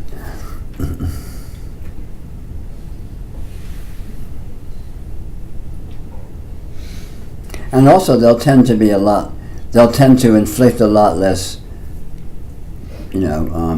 difficulty on people around them, people they interact with, because they'll be more sensitive and more flexible and more spontaneous and less locked into, sort of let's say a locked-in pattern of responsiveness. Unless there's a gun involved. Unless what? It's a gun. If we take the particular content of the words, if we put that aside and we just look at it energetically, if someone were to come at an enlightened person with an aggressive energy, is there going to be a natural, maybe instinctive, visceral, emotional response? For example, if we look at it neurologically, the amygdala, fight or flight response. If someone were to come at you with an aggressive sort of energy, regardless of what words are coming out of their mouth. There's a response. It's unpredictable what happens. But could you feel hurt? Not hurt. If a loved one were to come at you with very aggressive No, not at all. words? No, not hurt. Well, what could you feel then, if not hurt? I don't know. I mean, see, hurt implies it shouldn't be that way. That you're breaking some rules, and when you realize there's no rules to break, so it's just an arbitrary energy configuration that can then be danced with in any way that the spontaneity seems to show up as appropriate. But could there be pain or sadness or anger? There could be what looks like anger. There probably wouldn't be what looks like sadness. There wouldn't be what looks like pain. Well, that's not it. That's kind of a loose way to put it, because I put it to you that if one of the girls were to die or be suffering a great deal, you would not feel sadness. I would feel a wash of emotion for sure. Right. Well, that's the difference that I think. And the thing about. But I wouldn't feel hurt. I wouldn't feel it surprised. I know they're going to die, and that they may well die before I do. No, and I understand. But what I'm trying to clarify in the communication is that there might be an emotion experienced, but there wouldn't be either an attachment to it or resistance to it because it's. Well, emotion and being hurt are two different things, I would say. Being hurt. Just words. No, of course. Obviously, I'm trying to use the word to indicate a condition. You can also be hurt in the sense of if somebody is cruel to you, it might bother you, and you could call that hurt. But the clarification I'm looking for is that there wouldn't be resistance and there wouldn't be an attachment to the emotion, whatever arose. so that it flows in and it flows back out. Yes, I wouldn't say hurt. You wouldn't call it Hurt that. implies a surprise that this shouldn't happen. No, I agree with that. Like if even someone I consider a friend all of a sudden behaved to me in very unfriendly ways, I would be like, oh, that's interesting, you know. And it might be, there might be emotional reaction, but it wouldn't be hurt. It wouldn't even be surprised. It'd be like because anything can happen. I know what you're saying. Or you wouldn't necessarily take it in some particular. That's what I mean. That's exactly what I mean. It's just a weird energy, and then there can be responsiveness. There can be, you know, engagement and responding or dancing with that energy in whatever way seems appropriate. Nor do you necessarily assume, even if they think that they're coming from some particular place or reason. Right. You don't necessarily assume that they are. But that's actually what's going on with them either. Of course not. Anything that anyone thinks is wrong. Right. So anyone that is behaving in a way that they think is what they think it is just, you know, insanity. And does the word hurt necessarily imply that someone's doing something wrong or inappropriate? I mean, if you stub your toe, you may feel hurt, but you're not necessarily going to think we have the ambiguity of language here. Mm-hmm. I would say pain and hurt in the sense of, you know, and a reaction to something that someone does, as opposed to pain, which is essentially a sensory sensation, are two different things. Like pain and suffering are two different things. Suffering comes from the idea that some subliminal idea, this shouldn't happen, this shouldn't be happening to me. And so you might have pain, but then the pain can be magnified by a suffering of, oh, this pain is horrible, how can I stop it, what am I going to do, this pain shouldn't be happening. It's a whole, typically largely unspoken cycle of fantasy oriented around essentially what should or shouldn't be happening and trying to avoid reality. Whereas the pain is just an immediate obviousness. It's just an immediate present energy. So you can imagine feeling pain if someone a friend or someone close to you were to come at you with very aggressive energy or intentionally trying to be cruel or I don't know. If a family member were to pass away. Or, well, the important thing is this is really unimportant because again it's getting theoretical. Yeah. Like suppose you got really mad at me, or suppose you started yelling at me saying, how could you say that? How could you think that? You know, I would see, well, okay, you think that, cool, no problem. I would, if you were getting worked up about something, you're getting worked up about it for your own, because you're thinking of it as being a certain way. Which basically doesn't matter to me, and doesn't have anything to do with anything that's actual for me. So but now, which isn't to say that there might not be some participation or responsiveness and so on and so forth. But it wouldn't be around, oh, this is horrible. Why is he mad at me? This shouldn't happen. I'm so freaked out. But perhaps you could have some just instinctive emotional response. I mean, if I were to get up in your face and start yelling at you 1 inch from your face, for example, I might yell back louder. I mean, who knows? Sure, there could be all kinds of responses. There could be some discomfort on your part, at the very least. But again, we're getting into ambiguous language, and this is unimportant because it's theoretical. It's. Well, I think it is important. I mean, I don't know. She was asking the question, but a lot of people have, I think, this idea that once one becomes enlightened, all emotions go away, and it's just calm. Emotions don't go away. No. It's not calm all the time. On the contrary, you're with the actuality of the energy as it is. On the other hand, the energy is no longer taken personally at all. Everything is done from the same reason. What generates the emotions and thoughts that appear in my experience is exactly the same thing that's generating the light that's appearing in that light over there, or the gravity that's holding my butt on the chair. I mean, literally, not theoretically, palpably. And so, it's not personal. It's just it's a present event to be dealt with to the extent dealing with it seems appropriate. if a giant tidal wave bursts through this window, what do? You run the other way, you grab something that floats, or you bend over and kiss you, ask goodbye. You do whatever you do, you respond, but that's just a response to circumstances. It's not that, oh, this wave shouldn't be here, this is horrible, or I'm scared of the wave. It's like, hey, you do what you can, and maybe you shit out of luck and the wave drowns you or mashes you, and hey, that's how it goes. Cool. Or not. Cool. But it's basically an impersonal accommodating to circumstances. And the behavior of individuals, of humans, of life forms, is just an impersonal circumstance, just like the behavior of inanimate objects. You see a rock in the road, you step around it, you don't stub your toe on it if you can.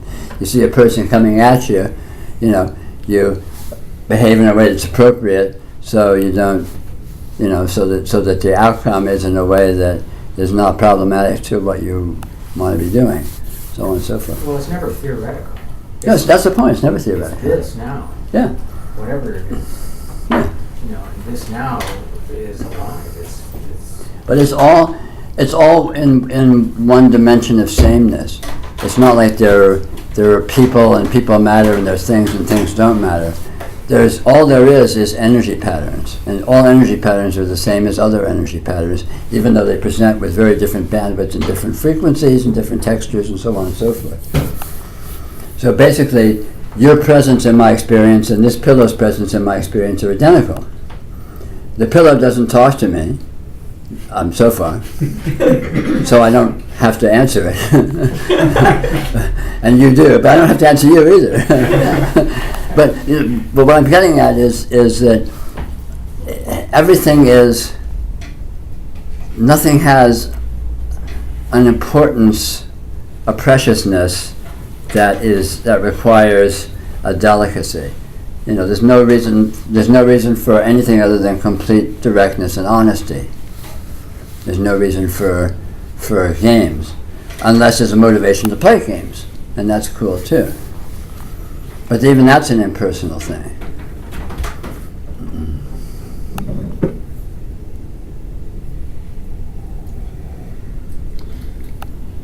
Going back to the sense that nothing is actually abstracted out of the whole, so, it's all sort of holographic. Yeah, absolutely.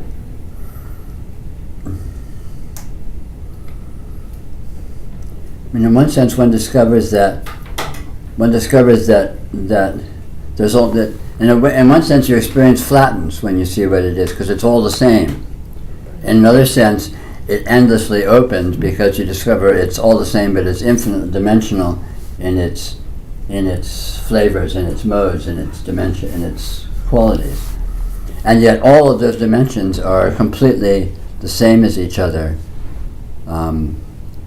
In terms of importance, in terms of anything, in terms of any parameter you could try and imagine. It's interesting because one of my childhood dreams that recurred regularly was that I was walking, that wherever I walked, that I would go through the floor and everything would open up. It was terrifying. As a child, I was like, oh my God.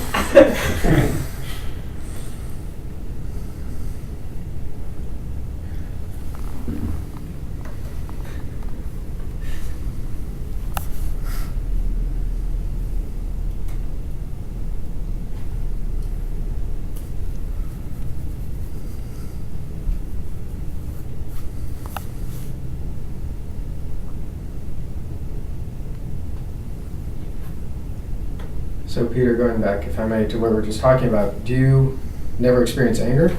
I experience anger. So how do you explain experiencing anger if you're not taking things personally? There's nothing personal about anger. Anger is just an energy. And feeling hurt is not similar? Well, again, it depends on what words you mean. What do you mean? Yeah, it depends on our definitions. Yeah. What circumstance? I mean, I was trying to address that very point in what we were talking about, which is when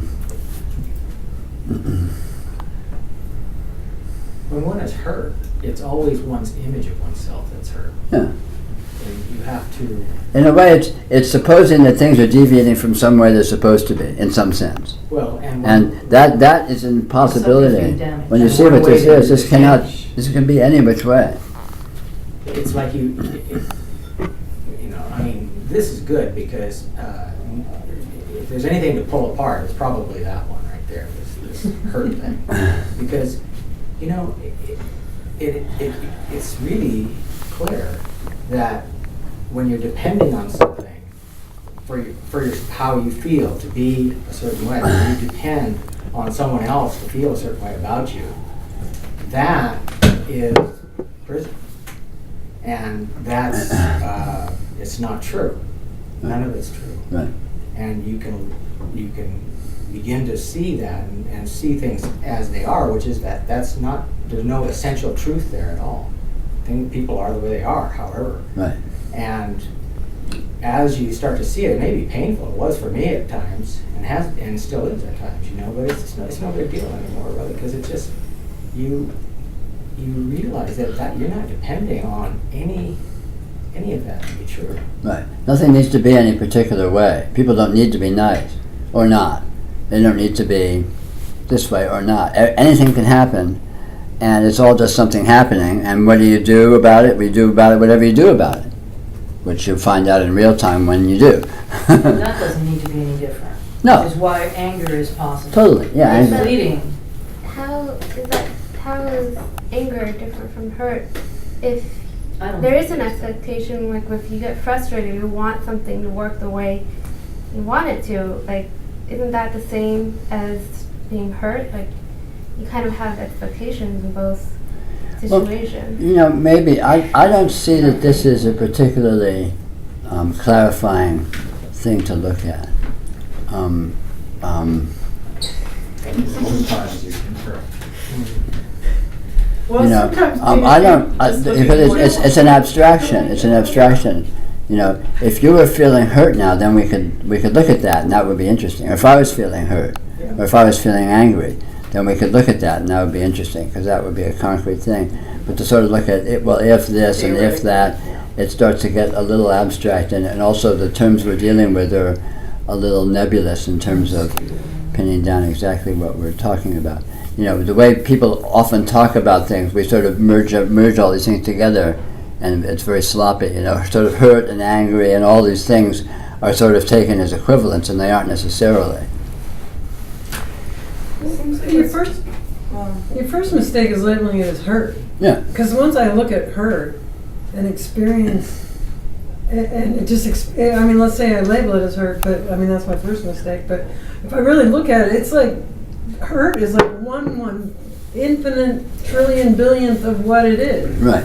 Exactly. Well, it's just a jumping off point Yeah, for into an experience. infinity. Yeah. So recognizing that we have a feeling is like an opportunity to go, either to go, oh my God, I'm hurt and raw, or to Yeah. just go, oh, that's interesting, What is and that? what might Yeah. that mean? And then to look more deeply and see that, in fact, Yeah. you know, it isn't what I think it is. Yeah. And I think the topic we're really talking about here is the place of emotion and the place of subject, let's say subjective qualities like emotion in actuality, which is all, realization is nothing other than the perception of actuality. And one discovers that all personal functioning is actually impersonal. So events show up, responses to those events show up. The responses are no more personal than the events, and the events are no less personal than responses. Everything is on the same plane. So there's events, and then there's behaviors which might formerly have been classified as subjective, which may be part of the mix, let's say, part of the complexity, part of the symphony. And all of these energies dance with themselves and play themselves out in the course of the play of events. And some of these energies can seem like seemingly subjective events like thought or emotion or so and so, or they can seem to be, objective events like, material events or the behavior of others and so on and so forth. But anyway, all of these energies are continually responsive, interactively, responsively dancing with each other, and none of it's personal. Or you could say all of it's personal. I mean, but it's not like there is an individual in a situation to be protected or with any dependency or anything.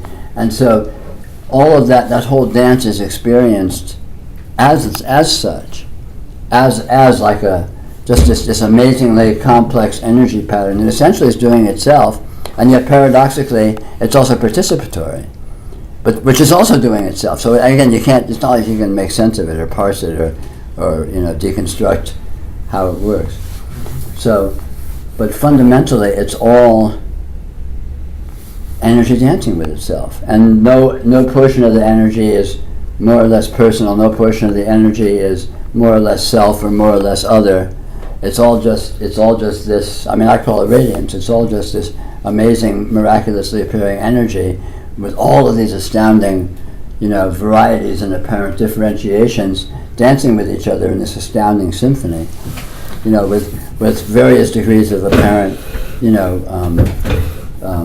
harmony or dissonance or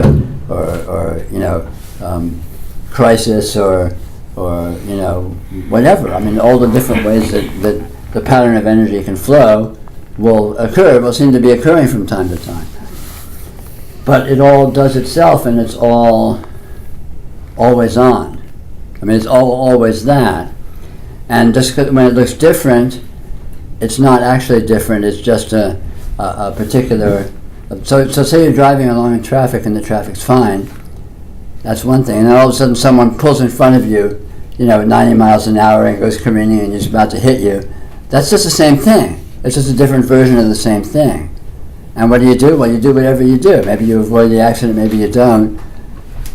But it's all just a similar dance engagement with the energy patterns as they continually spontaneously unfold, which includes energy patterns that you might be used to classifying as objective, some you might be used to classifying as subjective, and so on and so forth.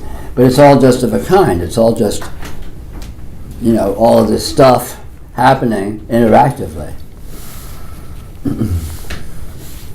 I don't know if that was clarifying or not. There's a bunch of stuff going on. Bunch of stuff. Bunch of weird patterns dancing with themselves. Makes sense. It seems like it's the most, the easiest way to think of it that explained to me at least is like it's weather patterns, right? Yes. It's just a bunch of stuff happening, and I guess for some reason tend to gravitate towards the feeling like this is all me rather than so it's completely personal rather than completely impersonal, but there's still that feeling of okay, here's some stuff, okay, here's some more stuff. There's a lot of stuff happening, and it becomes not as because it's all personal, it's Doesn't matter. it doesn't matter.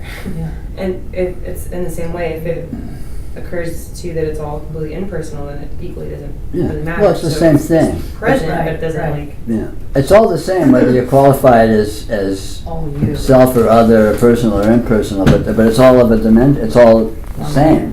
Yeah. Everything is a continuum of sameness. I mean, of absolutely infinitely differentiated presentation of sameness. Just getting that is so big. Yeah. It's because I keep swooping down into exceptions and changes of rules and this. It's all radiance except for this. Except for this area here, and then it's not just in my thought; it's an energetic experience that I have of the plane's going down, and then suddenly there's a wind and things go on, and this is stopping and starting, as opposed to just the. So it's all very interesting, really. Well, that's for sure. It's incredibly Weird and interesting. Weird and interesting phenomena. Or to use technical terms, WAS. You could ask my secretary what that means. Don't look at me. You're not my secretary. Yeah, that's right. If anyone can find my I don't have one, but if you can find my secretary, ask someone what that means. Weird ass shit. Yes, that's it. It must be my secretary. I guess you're the secretary now. He fell for it. You're stuck with a job. This looks Forwarding my paycheck. No pay associated with this job. That's right. I give you 20% of gross. Yeah. 20% of nothing is nothing. Sounds good to me.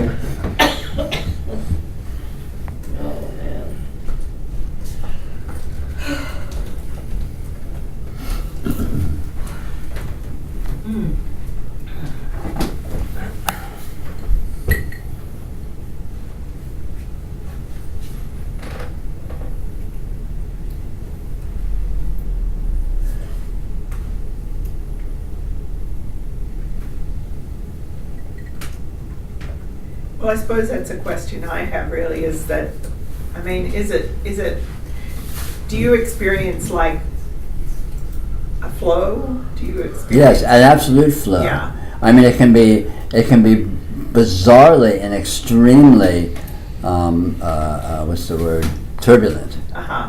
It's not necessarily what No, you would say no, a smooth or an yes, easy yeah. flow But in there's terms of what it looks like. continuity in It's, the flow.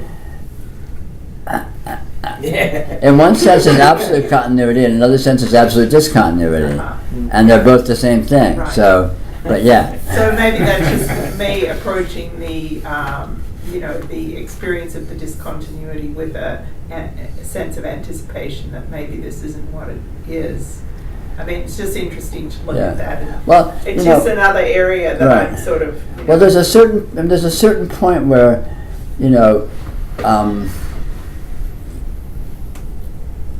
a certain degree of what's the word, turbulence is interpreted as not flow, Yeah. and all of a sudden it's an Yeah. yes or no, or Right. this or that, Yeah. and that can be iffy.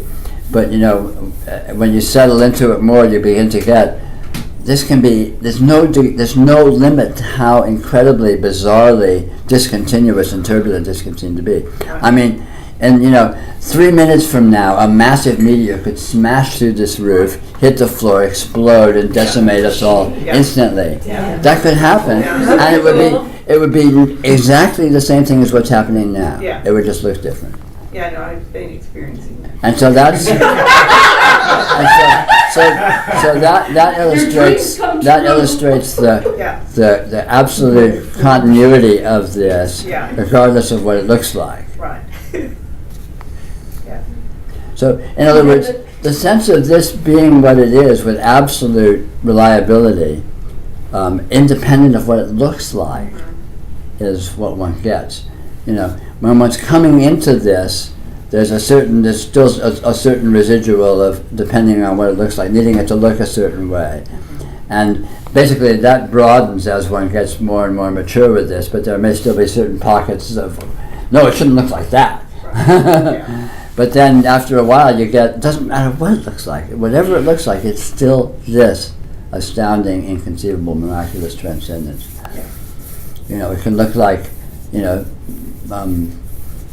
psychotic people waving guns and shooting at you. That can happen. That happens all the time. Might happen in 5 minutes. A crazy guy with a Uzi might burst in here and start shooting people. It happens all the time, apparently. My neighborhood. Yeah. And it could look like that, but it would still be exactly this. Yeah. And there could be all sorts of subjective reactions, adrenaline rush and running away and trying to hide or counterattack or something. Yeah. It could look like that too, but it would still be exactly this. Right.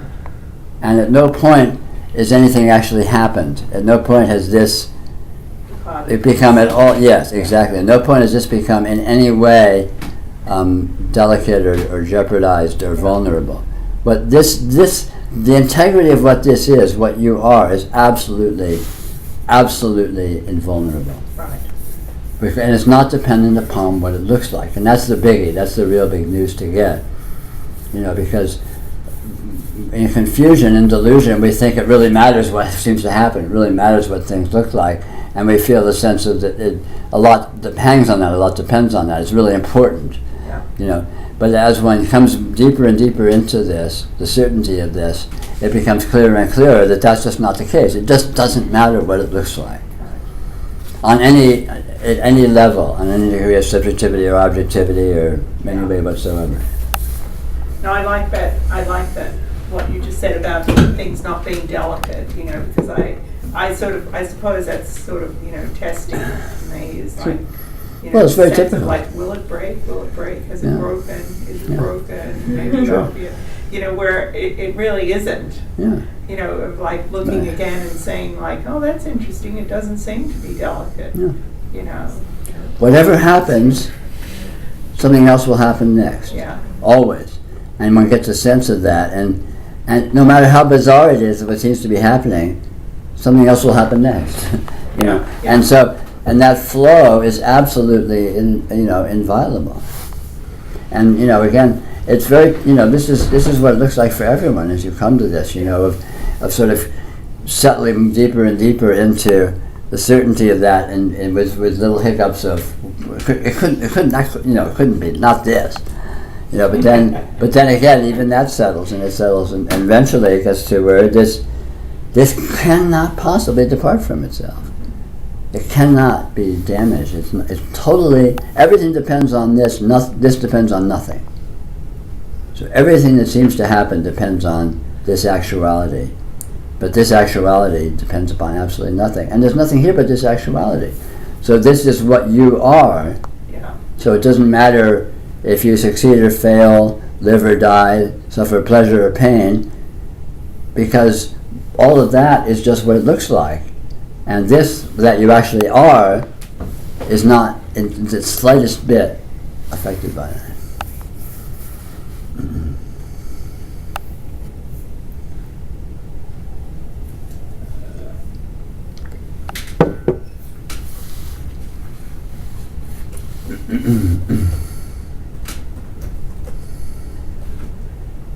It's like in a dream, you know. You can dream of incredibly horrible things happening and bombs going off and everything burning up and you're getting tortured and stabbed and killed and everything else, and you wake up and nothing happened to you.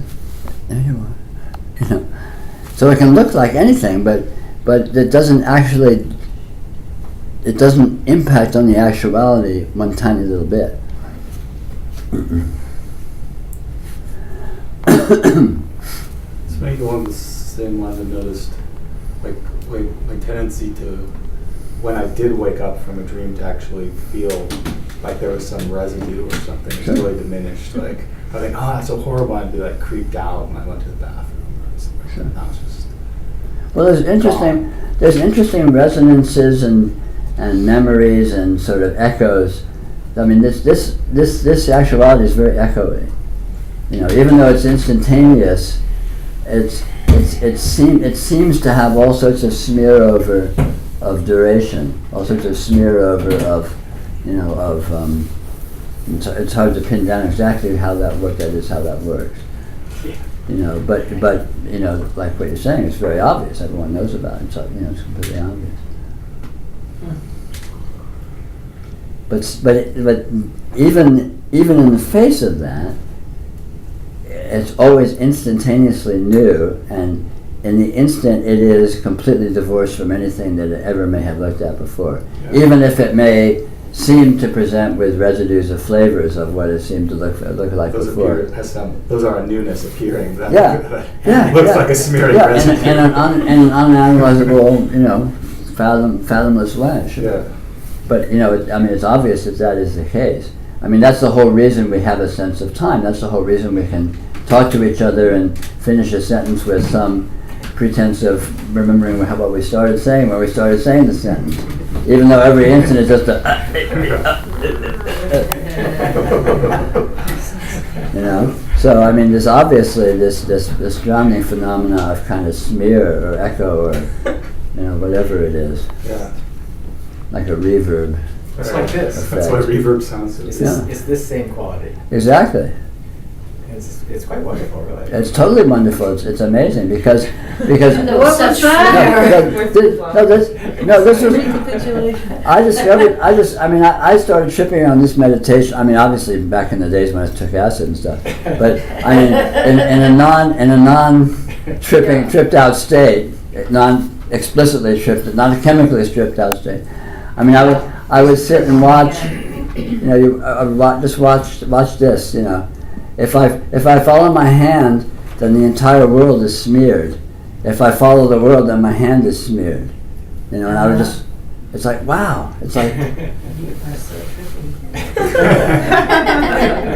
I'm not trippy, this is trippy. I just noticed it. And there you are. You are. Yeah. And you are, and you are, and you are, and you are. Cute. It's cute. No, tripping on. I mean, this is basically tripping on Zeno's paradox. If you watch something move, it's never actually anywhere at any one time because it's already somewhere else. You watch it. If I look at Steve's face and I move my hand in front of it, the hand looks fuzzy, and the reason it looks fuzzy is because it's not really anywhere. Because as soon as it's somewhere, it's already somewhere else. Because there's absolutely zero time at which time it's actually anywhere. Because it's already somewhere else. Because it's moving. Oh shit. I mean, it's much easier to experience than it is to try and analyze. Yeah. Well, you can't analyze it. But it all resonates with what we're talking about echo. The sort of the echoey quality of the sort of the pseudo-durational quality of conditions, even though there's no duration at all. Yeah.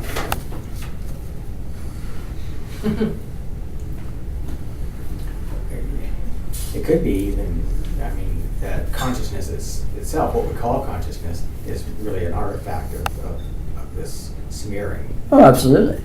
Sure. I mean, the whole this is like that, too.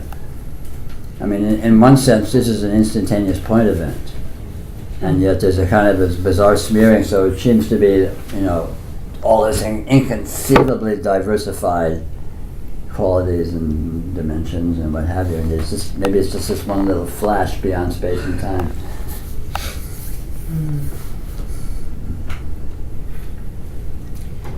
Dealing with that can feel like a real grapple, and until you sort of just let it be the way it is. Yeah, because it's all the same.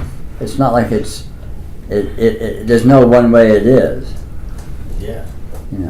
Because all these are, all these are just endless seemings, and it's bottomless in terms of the seemings. You can peel that onion till the end of time, and there'll still be more onion to peel.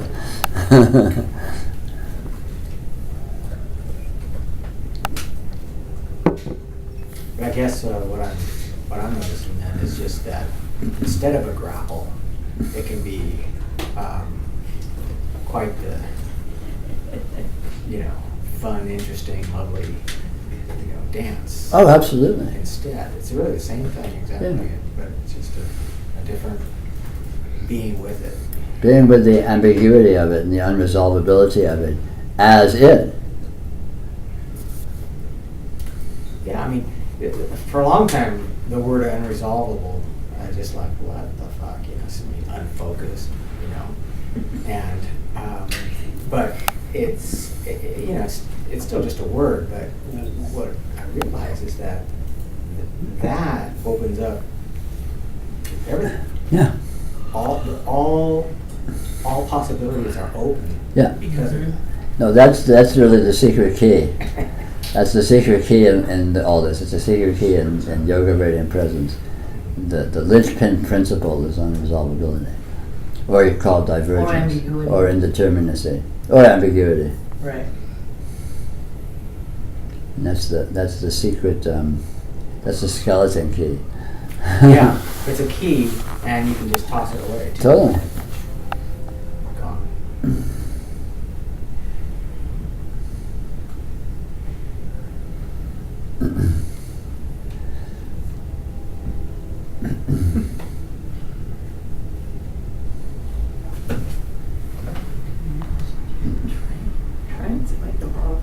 here in the hills.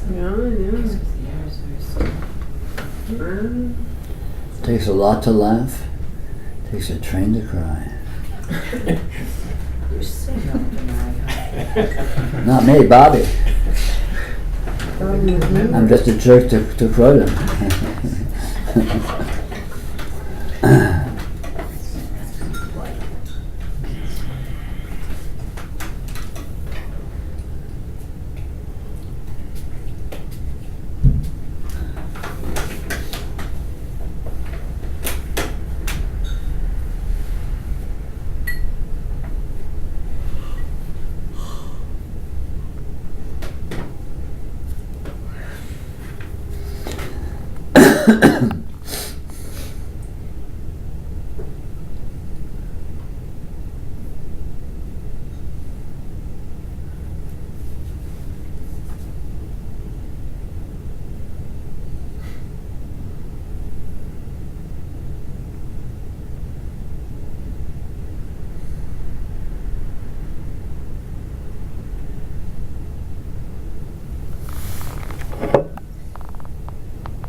You really you just see it everywhere. I mean, over there's like all sorts of patches of people just, tracing energy, in different ways.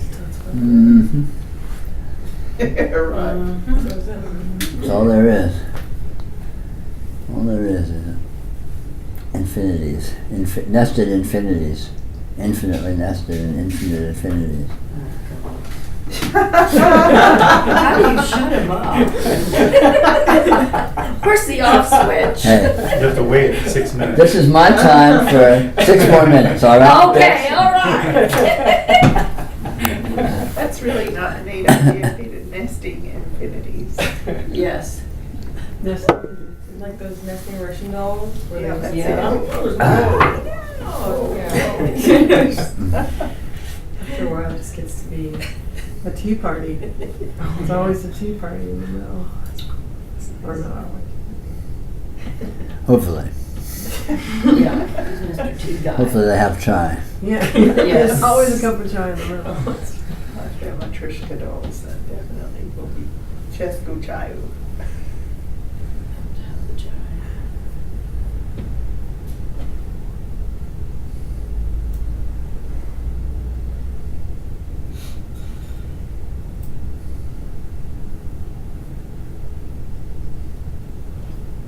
The Russians use jam for sweetening their chai.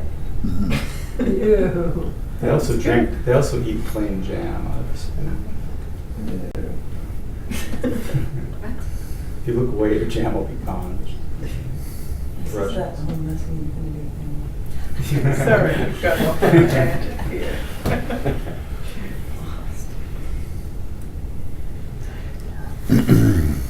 Tangents or what we got? Yeah.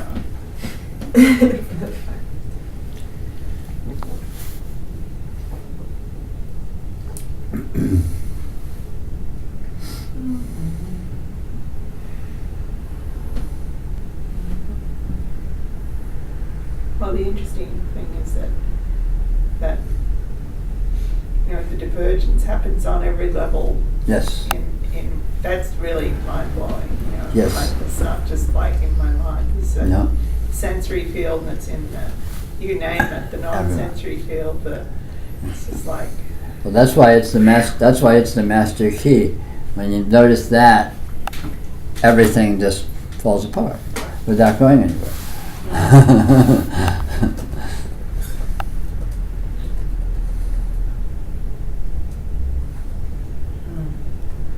I thought about what you said in your first talk, well, in the talk that I first went to, and you said what is here is now, like, this is it. And I guess after that talk, like, I don't know, and I started to notice things, I started to really pay attention to colors around me, and like, I didn't notice how red tomatoes were, like, it's really cool because I didn't notice that. Yeah. And You're as good as gone. slippery slope, and you're slipping. Well done.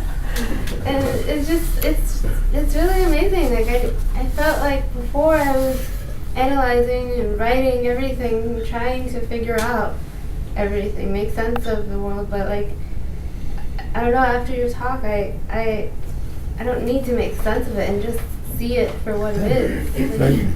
Well, that's very, very good. You heard what I had to say. I'm so glad. Yeah. It's a rare thing. That's great. That's really wonderful. This guy's really nuts. Most people see a tomato and they see tomato sauce. They're so red. Yeah, right? Yes. I never It's so noticed red. that And, before. it's so red. And what's red?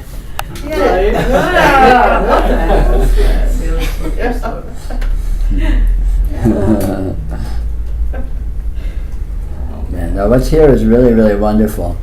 And the only reason we don't notice it is because we're all caught up in our complexity. But all you do is just check it, just notice how wonderful anything is, everything is, and bang, you just have wonderfulness. Yeah. You know, it's that simple. It's really that simple.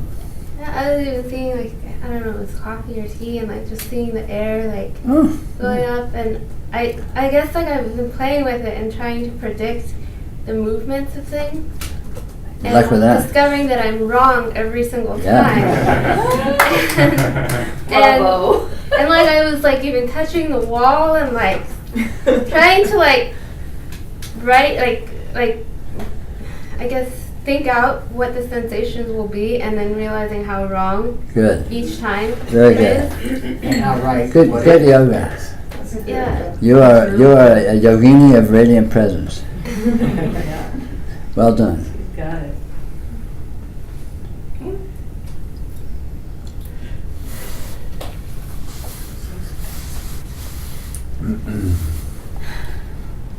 And that's what I call noticing, and that's the entirety of spirituality. It's just really fun to play with. It's too. totally fun. Like you said, it's just like just discovering how wrong you are and Yeah. the unpredictability of it all. And Yeah. it's just mysterious. It takes away the dullness in life. Yeah. It's a total surprise, Yeah. total spontaneity, total, astoundingness every instant. And how wonderful. How wonderful. Well done. That's great. And on that note, Oh, yes. by the power vested in me, I hereby turn this machine off.